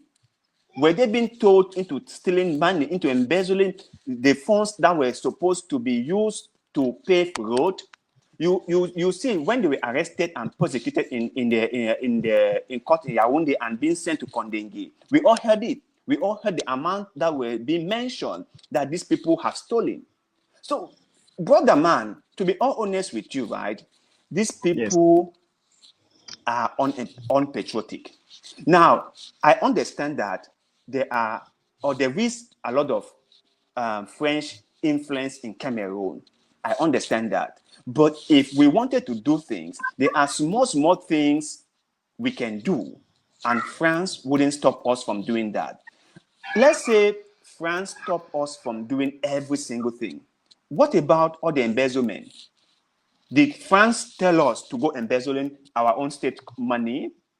What about all the nepotism in the system? Did France told us to go hiring our brothers and sisters rather than hiring people who have the ideas on how to build the country? What about all the bottlenecks? When you want to get your goods across the port, you have to oil almost every single one at the port of entry. Did France told us to put those systems in place so that those people working there can have something in their pockets? No. Let me invite Mola Fange. He asked me to invite him. So let me send him an invite. So they did not. Obviously, they did not. So we Cameroonians need to go back to the drawing board and redefine who we are. We need to put country first. Exactly. I totally agree with you. I will not disagree less. I want the best for our country. But I strongly believe, right, the disorganization or whatever, it comes from top to down. And the problem is that we're not sure of the top yet. I don't have evidence for that. But I understand that all this, where we are now, right, people are very comfortable to see us in this position. Yes. But I don't think any Cameroonian likes our underdevelopment. I don't think any Cameroonian likes the way we are, right? I think there's some other people who are controlling us, they are happy the way we are. And then they'll do everything to maintain us in this structure because it's for their benefit. So if you want to break out of that, there's a lot of things. I'll tell you one of the things to do to break out of this system, right? Is to understand that you're on your own first. It's for somebody used to say is to have a revolution across the whole of Africa. When that thing started, what happened? It was killed completely. So this thing is bigger than us, right? Sometimes it even gets uncomfortable talking about it because you're going to mention things that yes, it's really bigger than us. But I don't think the people that are in control, that's what I strongly believe. I don't think the people that are in control are actually in control, or the people you think are in control are actually in control. I understand that you can prevent embezzlement. I understand that we can dodge all that, but the system is already broken, right? It's already broken. So who is fixing it? When you enter a broken system, your instinct is like, okay, let me just fend for myself. That's what happens when you enter a broken system. If people are lax, then you'll be lax. Yes, if people make you lax, then you'll be lax completely. That's just what's happening in Cameroon or in Africa. The system is broken, so I'm not the one to fix it. So I'm just going to all right, take my own and leave. That's what I think is happening. So who is going to? We need somebody. Who is that person? And that person is not going to enter a system and start fixing it. We need to start back afresh. We need to cancel a lot of deals. We need to stop a lot of things. We need to restructure everything. Do you know what it means to restructure every little thing? Because everything is broken. You need to restructure everything. And why is it broken? And if everything is broken, and then we have a leader, then we have somebody who is bigger than us, who will take, and then it's comfortable allowing things to be like that. Check the industries that are doing well in Cameroon. Check it. Who owns them? Check the industries that are doing well in Cameroon. Brewing industry. Who owns Guinness? Who owns Bazaar? Who owns all those things? Check those companies that have plants in Cameroon. Who are their general managers? Who owns them? Yeah, I think that if need be that we broke the entire system just to make sure that we build something new that is going to be beneficiary to all of us, then that is what we should do. Because there is no point maintaining a broken system that is not working. If we have realized that the system is not working and that there's a lot of loopholes here and there, I think it is upon us to totally dismantle every single thing and from scratch build a new one. Very good. I totally agree with you. The system is broken. We need to dismantle the system. You don't even have your own money. You are not even using a political system that you know. Everything that we're using, we are still learning, right? Do you know what civilization? Do you know when civilization? Do you know civilization started in the Western world? We are new. Africa is new to all these things we are trying to make to work. We are very new to it. It's not even our system. It's not even the way we would have loved to own ourselves. It's not even the way we would have loved to operate. Believe me, this democracy that they are bringing to us is not working. It's not the way that we would have loved to. We have our own way of democracy, our own style. It has been crushed to death completely. How do you want us to progress? We cannot progress in something that was just given to us. We're an apprentice in it. It's only benefiting another person. It's as simple as that. We don't have our own money. We don't have our own currency. We don't have our own political system, right? Even the so-called economy, right? We are being directed. Even our military, we are being instructed how to run our military. So what are we talking? We don't have a country. We don't have it. We have an idea of a country, but in reality, we are not being. We are lost. In reality, we are lost. That is We are true. I'm lost. waiting for Mola to join. Let's continue. When he comes, then he's going to share his opinion. So let's move. Okay, I've sent him the link. He has seen the link, so I think he's going to join anytime soon. Okay.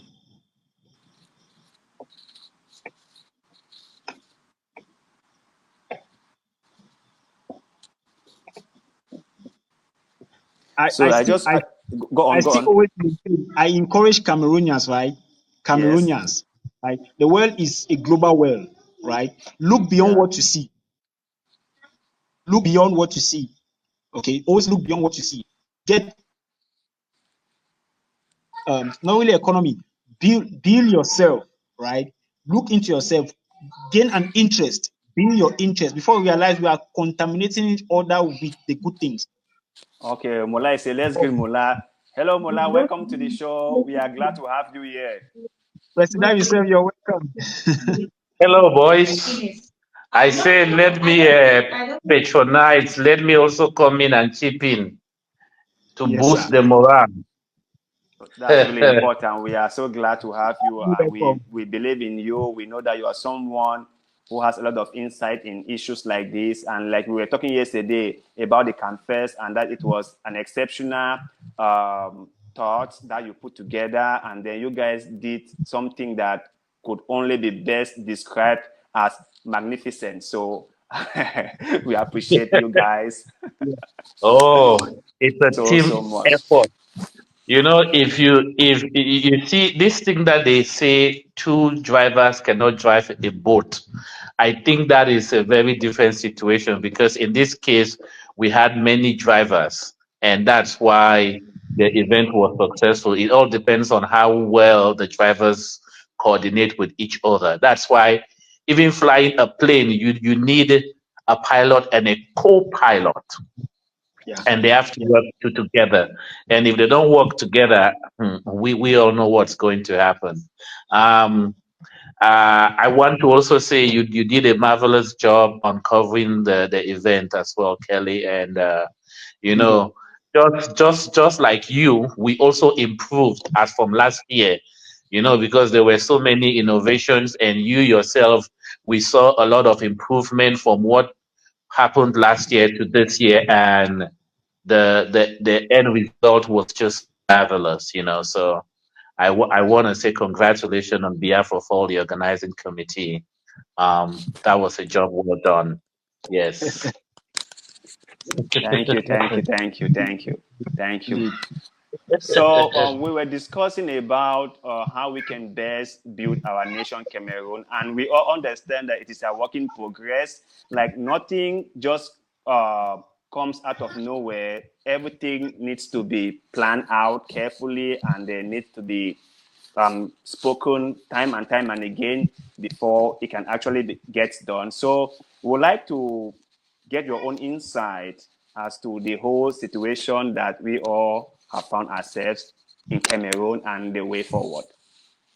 Um, you see, I had a rare opportunity while I was still at the University of Boya.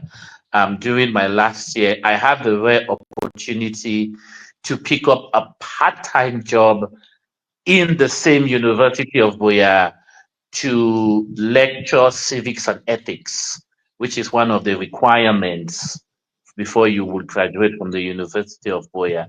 And one of the topics in civics and ethics is what we call nation building.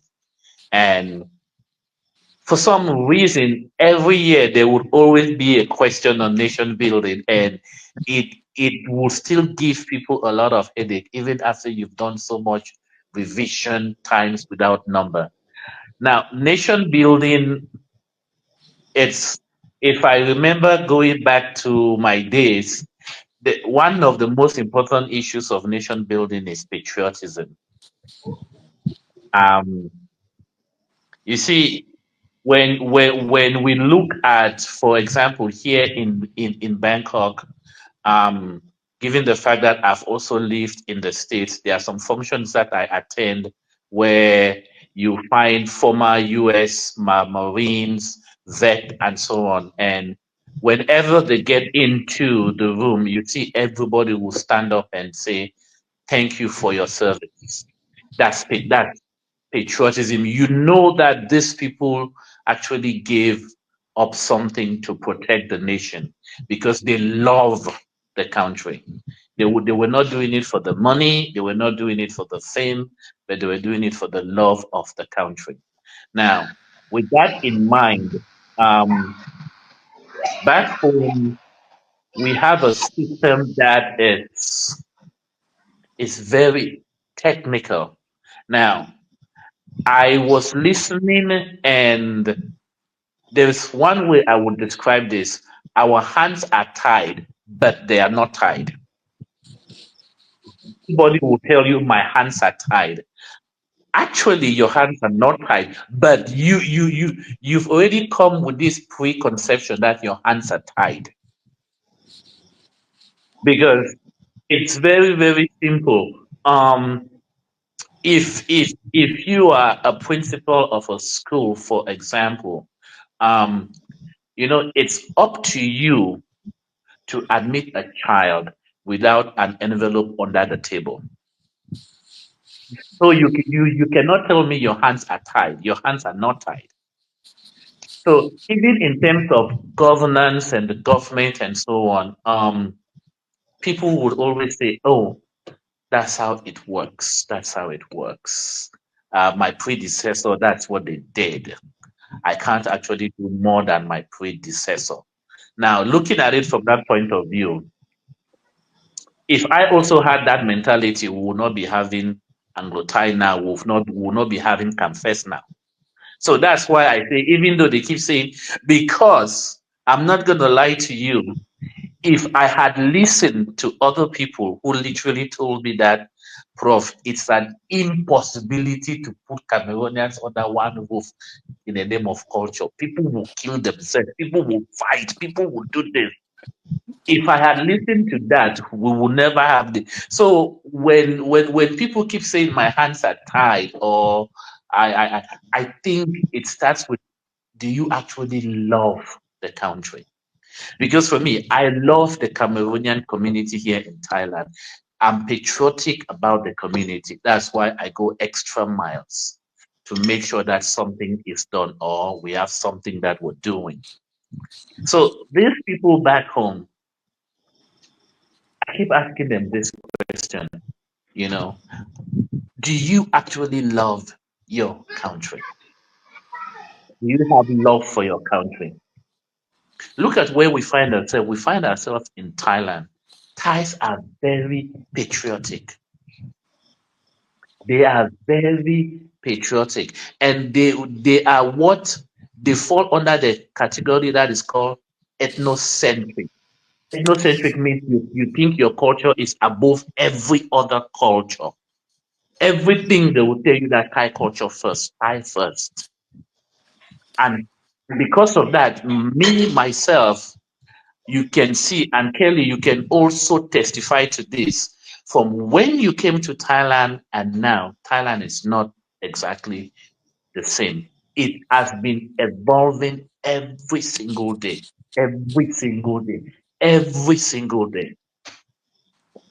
I came to Thailand where I was in the northeast in Nakhon Ratchasima, where it had one single Tesco. But if you go to Korat now,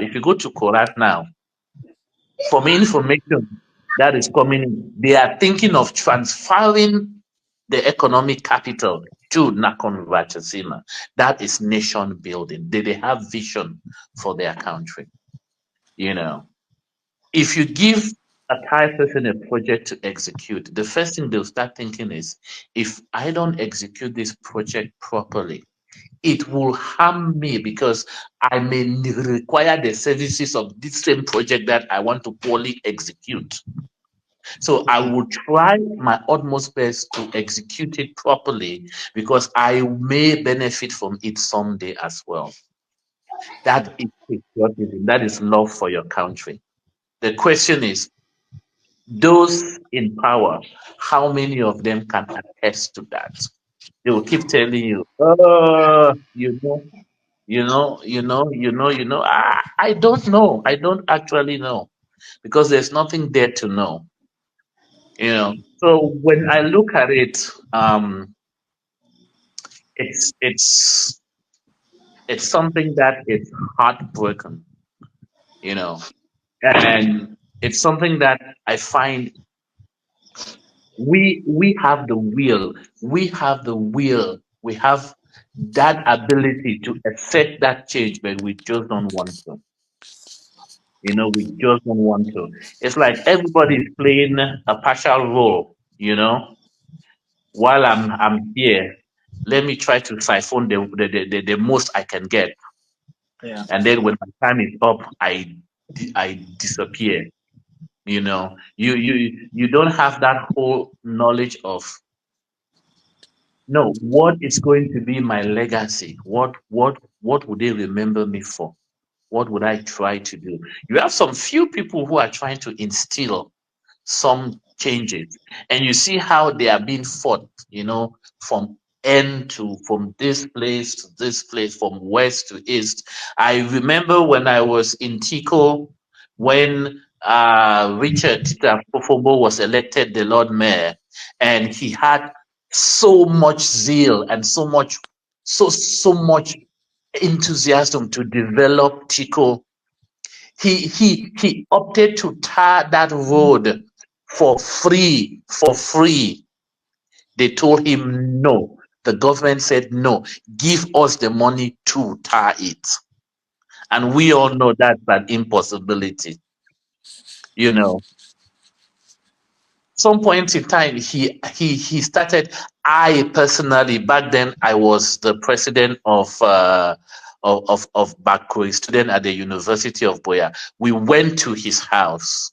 We sat when he just newly opened 3813, and you could see the frustration that he had. Wanting to do some. You are not asking for a single franc from anybody, yet you meet all these roadblocks. And finally, at the end of the day, that particular road, I use it every time I go to Cameroon. It's the worst road ever. It's the worst road ever. So I start thinking that this whole ideology, you see, before you even get there, you have already been doctrined that your hands are tied. Yes. So by the time you go there, you have the whole philosophy of my hands are tied. Who actually tied your hands? Good Who? question. So if you are the provincial delegate for transport and there's a contract that has been awarded, who has actually tied your hand to prevent you from leaving your office and going to the field to see if that work has been done. So when you keep saying that my hands are tied, I'm very, very confident that it's the doctrine that you have been pre-programmed with before you even enter to your position of responsibility or authority, because it doesn't cost you anything. I went to see somebody here at the airport here in Bangkok, and on that day, the Prime Minister paid a surprise visit just to make sure that the work was being done, the work was going on. Was her hand tied? It's because she is patriotic. She loves her country. She loves to see her country grow. That's the thing. Irrespective of colonialism or whatsoever, the whole point is that you send your children to school so that they should be better than you in the future. Not that they will be like you. They should be better than you. Okay. We can, in quotes, say our colonial masters sent us to school. It's our job to make sure that we are better than them, rather than still trying to make sure that they still send us to school. They have already done their part. It's left for us to find a way forward. But yet, we have been doctrined in such a way that it's just ludicrous. It's just ludicrous. I will give another example. I had to leave. I had to go to Cameroon to do my wedding.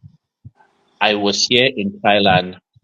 I sent all the necessary documents to the council in Tico. The money that was required of me, I sent it. When I arrived there, they told me that the mayor was not on seat. He has traveled.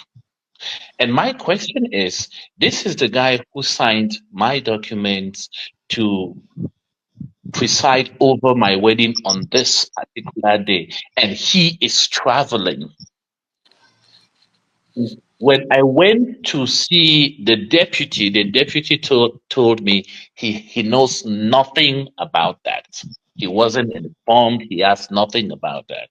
So I had to start the process all over again, pay new fees, and so when I looked at the whole situation, I just looked at him and I shook my head. And I said, and this is what is killing us. This is what is killing us. Because we have that innate mentality that has been put that we can never be better than what we are. We can only be at this level. We cannot go beyond that. So the entire system, most of the people that I find there, I tell them, even when we are singing the anthem and I see them standing up and they are singing the anthem and I shake my head. I said, these are all wolves in sheep clothing. I don't think they know what that anthem means, but they are singing it. So that's just my own take. My own take on this whole issue is that we keep using the phrase, or we keep hiding behind the phrase that our hands are tied, but actually they're not. We're just hiding behind that. And that's the worst thing ever. And that's why there is no growth. When I left Cameroon, Tico had one of the best roads when I left. When I went back, it had one of the worst roads ever. From bad to worse. It gets to a point where the stretch that was meant for the road cannot be used, And now cars are entering inside a government school compound, using it as a walk away round, then get back onto the main road and then start going. And that is where 11th February and 20th May takes place, the grandstand where the divisional officers and all these people sit. And then you tell me that our hands are tied. That's story Oh, in a story from Matango it's like, House. it's like thank you very much, Mola. But it's like we all have Tico in common. Yes. I'm, I have lived in Tico, and that's even where our family residence is. So Tico is I had so much hopes for Tico, but unfortunately, A well um, Tico is well planned for it not to be easy. It can easily be developed because it's well planned. Structural roads, nice quarter number, house numbering, everything is perfect in Tico. I don't know why. It just need to take it to the next level, but it's so backward. I mean, you cannot compare Tico and Boya, and I mean, what's happening? no. Tico is well planned. I mean, look at from Street One all the way over by at the end of the market. All the Yes, streets have been planned. All the streets yes. have been planned. All the streets have been planned. Where you just need to develop the road networks because the plan has already been made. It's just left for you to do the final touches. There are two ways to get in. Once, as you're getting in front of the post office, you can pass through Presbyterian Church or you can pass through the pharmacy. Uh, uh, the thing, that this last time that I went there, oh my God, the road going to Down Beach where the gendarme is, that stretch right there, it was horrible.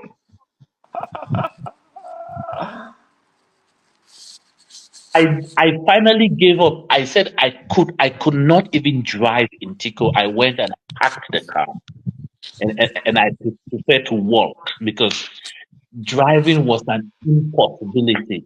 Everybody is fighting on one particular stretch, both outbound and inbound traffic on one small because of a huge pothole in the middle of the road. And that same stretch, all the administrative officials use that same road. Professor, let me ask you something. I mean, if we can complain about our country from now. We have been complaining. My parents complain. I think our grandparents complain, right? You are like a father to me, you complain. I'm still complaining. At what point, nothing changed from the complaint, right?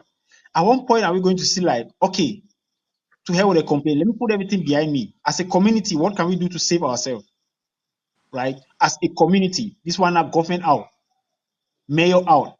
As a community can start from my house, neighbors, and so on. 100 people, this neighborhood, 500 square kilometers. What can we do to save our community? And then we contaminate the country towards that point because it's not helping. The campaign is not helping. So what can we do at our level, no matter the space given to us? What can we do to save our community? Because nobody is helping us. So let us help ourselves. What do you think? Well, that's a very good point, and it it's something that we need to start first of all by doing sensitization amongst ourselves. Um, I'll give you a very practical example. Um, there was there was a guy who left the state, came and he built a very nice house in Moliko, but the question was the street was pretty bad, and the community, he went like from house to house, talk talk to the people, and this is what he said. He said if he takes on that project, it could be a problem, but he wants the community to come in, like everybody to chip in. But that is just a camouflage, but he will sponsor the entire project so that it should be a community thing.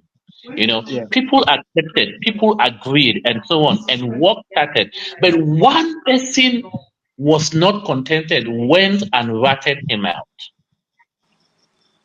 And the next day we saw they have written a sign, Boya Royal Council, please stop work, see the mayor. You know, so we need to be able to sensitize our people. We need to be able to say that is why myself, particularly whenever I go to Cameroon, there's always a workshop that I have that I hold at the University of Boya to sensitize the students because I discovered that most of them, the only thing they know is Europe and the US. That's it. But they don't know that Asia is now becoming the hub. Singapore itself is the financial hub. You know, they are missing up on all these opportunities. So I always hold this workshop to sensitize the students about the different opportunities that are here and how they can go about it. And with that little sensitization, you can start to develop a community that becomes dependent, or rather that becomes independent of their own and start to do things by themselves. And we also try to push projects where they can do mini micro projects at the level of the university. Now we have a small factory in UB that produces local soap. And with that, they are using it to help the less privileged and they are just giving it out to people. But this is something that the government is supposed to be taking care of, is supposed to be doing. There are funds allocated by the UN for this, but it's not. But if you want to wait on them, it will grow on your head. But these projects are being done, and these micro projects are being carried out in different societies.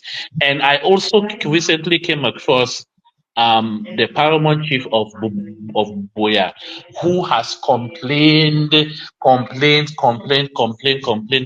until finally he decided to solve the water crisis in Boya by building a tank, tapping the source from the mountain.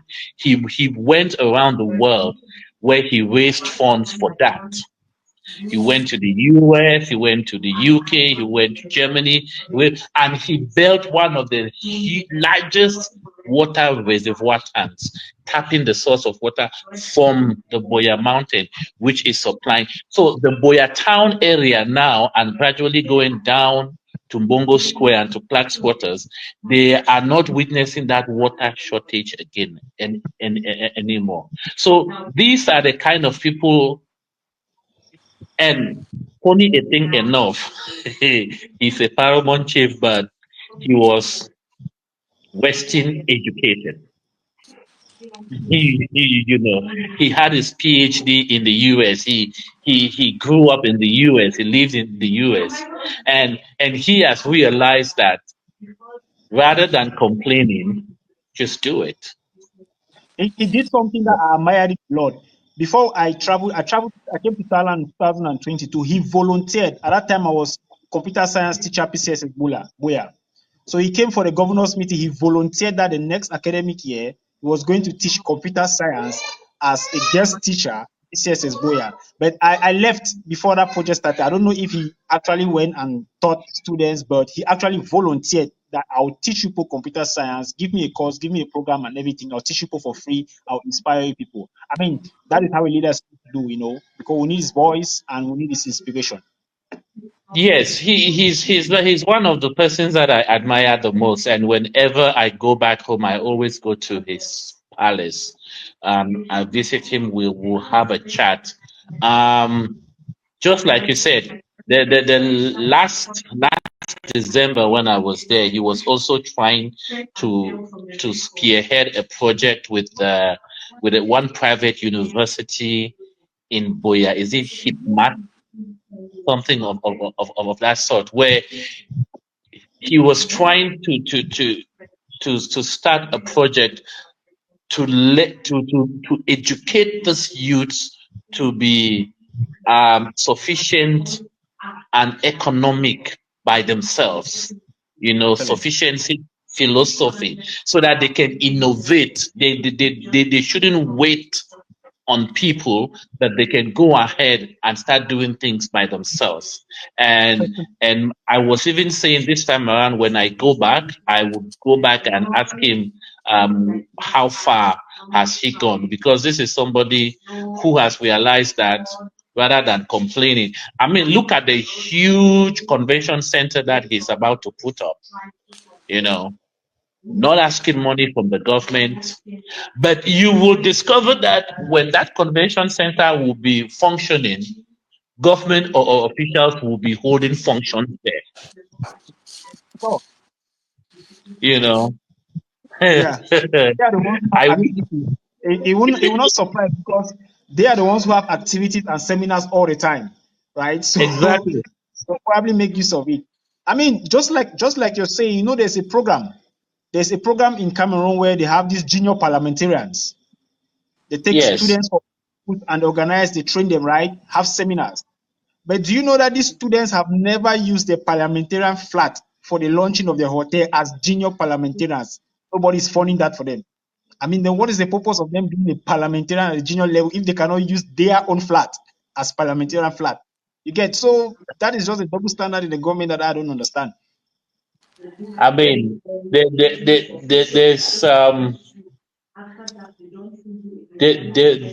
there is a wave that is coming. There is a wave that is coming, and I see it. And when I see people start taking initiatives and following through, and no matter what, no matter how much you threat them, they really don't care, and they see it through, because it's for the benefit of the community and it's for the benefit of the population at large. That is what I see coming, because people have started taking initiative. Because when I remember, the water crisis in Boya was really bad. Yeah. It was really, really, it was really bad. And I keep asking myself, Boya is the administrative capital. We have all these administrators. You mean for tell me say the people they so they don't fit put their hands together. Any man will always say my hands are tied. Who tied your hands? That's so convenient for them to say Namola. That's the thing. And that's the thing that really gets me angry about the situation in Cameroon, is that those who are supposed to do something will not do it. And it's not like they have to do everything.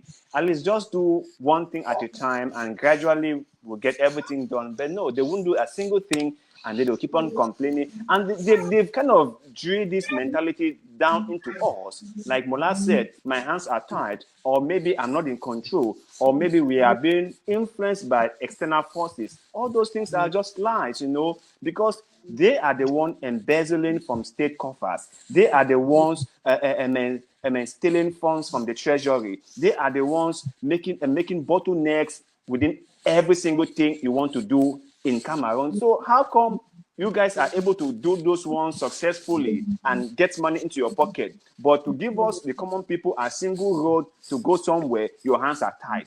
But to give us maybe just light, just let us have light to like lit up our houses, then your hands are tied. That is what I said from the beginning. These people are so unpatriotic to an extent that you cannot even begin to imagine who they really are. That's just my own opinion about them. And I think that it's good for us to have talks like this, because I believe that information is very powerful. And for far too long, we, the Cameroonians, are not that informed on many things. If we begin to talk about things like this, people begin to understand what is going on.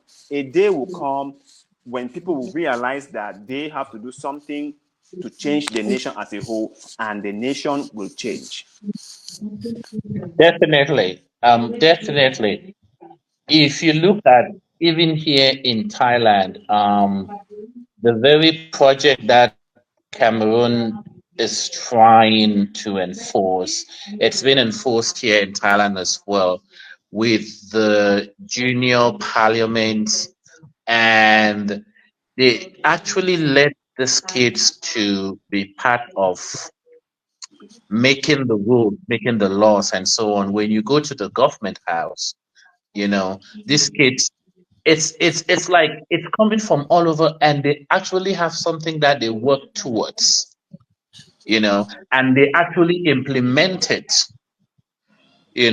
So, um, if this has been done, and I've also been a part of the Young Diplomats Forum, which is organized by the UN, and Yeah. basically, what is being discussed in that particular session by the Young Diplomats, it is expected at the top level of the UN as well, because they will bring a particular problem and they will ask you guys to talk about it and find a solution. And that solution that you sort out, it's been outsourced to professionals to carry it out. And the next Young Diplomat Forum, they give a report that from the last forum, this is what was discussed, and this were the products, this is how it was implemented. And now we have this other problem that we want you guys to look at it. So you see that it's paramount for you to be a part of this discussion, because you're making a change in the world as a whole, and you're being a part of that change. But in Cameroon, it's just weird, because I do remember they will even hold a whole thing of like, we're going to have a symposium for project ideas, and students will go prepared. They will make everything, and then you will see the winner, but that's where it ends. It just ended. There is the winner, that's it. Nothing is being done. Okay, Prof, you mentioned something about my mon delegate fee, right? I was also fortunate to be part of that community, and I just wanted to tell our viewers that it's a nice forum for people to join, and they have upcoming conferences in New York, America, for delegates that are under 25 years old in between 10th of June to the 12th of June 2025. If you can take care of your delegate fee, you are fortunate to have a visa, you go. If you are a student, fine. There's another one in Madrid, and then there's another one in Austria. So people who are interested, you can always contact Global Agent who will provide you the link. You can go apply and you join the My Mon for young delegates, students in Cameroon, all over the world that you want to participate in political talks and grow, right? I think last one held in Thailand, I was not able to attend that, but it's a really Yeah, good conference, online and on-site. Yeah, but these ones are on-site. So if you can take off the delegate fee, you can be part of the community. You can have your visa if you're young, right? If you have your passion, you just have to try, and then it will change your life. Trust me. Thank you, Mola, yeah. for mentioning.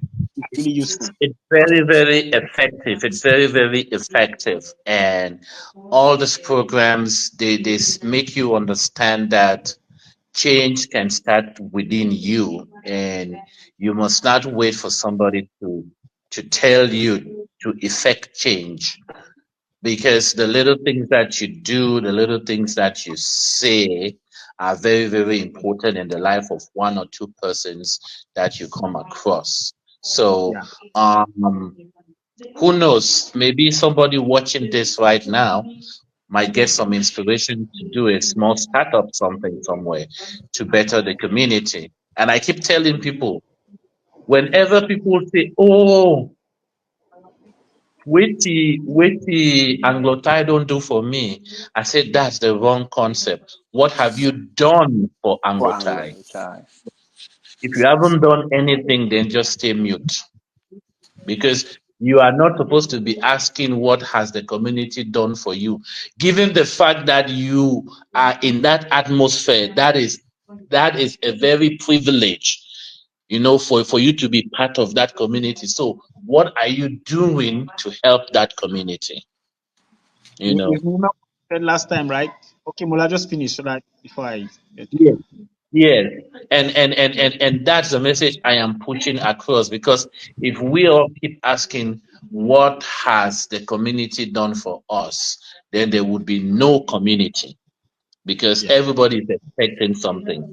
But if you can boast of this is what I've done for my community, then you start seeing that you don't even need you will automatically get your rewards 10,000 folds. So let's start doing something for the community rather than expecting something from the community. Yeah. We need to kill that entitlement spirit. I told you we are too entitled as Cameroonians. We always expect something that we are not chipping in, we are not ready, we are lazy enough. So it's that same entitlement. You cannot come to a community and you're expecting the community to bow down for you, whereas you're part of the community, you're part of the body making, the better rule. So you have to participate, you have to show your interest, and then you benefit while doing that and see other people benefiting. So we are too entitled and we need to erase that. We need to work hard and we need to grow. Exactly what you say. Yes, entitlement it's something that I don't know where is that spirit of entitlement coming from, because if you look at where we come from back home, we all know where we come from and where we're going to. So is it because that you've been out of that atmosphere that you've had a shift in processing information that you feel you're entitled to something, you know? And I feel very sad when I see that. I feel very sad when I see that, because with that we will never go further, we will never go forward. But at the moment I think there is a wave of change in our community, because people have started realizing that it's better to give to your community rather than expect from your community. And when I see, like for example, during the last festival, when I saw the national anthem being played, the way people sang with you, that enough. Whenever I watch that, I feel like tears should come down my eyes, and I'm like, this is what it's supposed to be like. This is how you feel like when you like your country, So, I honestly believe that gradually things are changing, and by the grace of God, we will definitely have a change in our community and our country as a whole. Thank you for that, Mola. Thank you for that. We are really happy to have you on the platform. In fact, you shared enough or more than enough, and we hope that whatever you've shared here today will benefit the viewers. So I think we've come to the end of the show for today. But before we go, Mola Fange, please, do you have some few last words to bless us with? Um, Life is very simple, but we make it complicated. We make it so complicated, we forget that life is so simple. And why do I say this? It's because I don't think we all realize that we are living on borrowed time, you know. And because we don't realize that, we use that time doing useless things that do not benefit us. And before you want to realize, your time is up, and then you've not done anything. So use the little time that you have and make the most of it, because you don't know when your battery is going to run out. You buy a battery, you put it on a wall clock and it's ticking, you know, and you lose track before you want to realize. One day you're looking at the wall clock and it's showing you 2 a.m. in the morning, and you're like, what was. Then you look at your wristwatch, it's 3 p.m. And you see, it was so easy for the battery to run out. And that is how life is. It's so easy for us to lose track. So let's use our time wisely, because we are all living on borrowed time. Well, thank you very much for that wise advice, and we all will take it to heart. What about you, Global Agent, my very good friend, Mr. Gustav? Please give us some few last words. Well, just to conclude, that's all right. I always say when you persist for something, nothing can resist you. So have your interest in life, Focus on your interest, positive interest, and do not wait for somebody. There's nothing that is supposed to be given to you. Go and grab it. Put in the work. Everybody put in the work. So put in the work every day and persist until you make it. That's the formula. It has not changed. It will not change. It's not given to you. You have to take it and you have to put in the work every blessed day. Have an interest, develop interest, and you make it. That's it. Oh, thank you very much. That's it. That's it. I tell people, we all have to be patient. We all have to be consistent, and we all have to be like intentional. That's the thing we all are lacking in our beloved nation, Cameroon. And I also tell people that information is very powerful. Don't let anyone fool you. I have seen people who have told me that, oh, Kelly, what are you talking about? Nobody cares about what you're saying. People don't care about what you're saying. I'm like, no, people care. You know, the fact that you're telling me that people don't care, it means you care. Because if you do not care, you will not spend your time telling me that people don't care about what I say, right? So we must put out this information, and people hear them. People hear them over and over again, and then they get more informed, and then this helps form their decisions about the things they do. So I really appreciate when we come like this and we try to share our thoughts and opinions on the things that matter a lot to us. So I want to thank you guys for being on the show today, and hope to see you guys some other time. Please take care, all of you.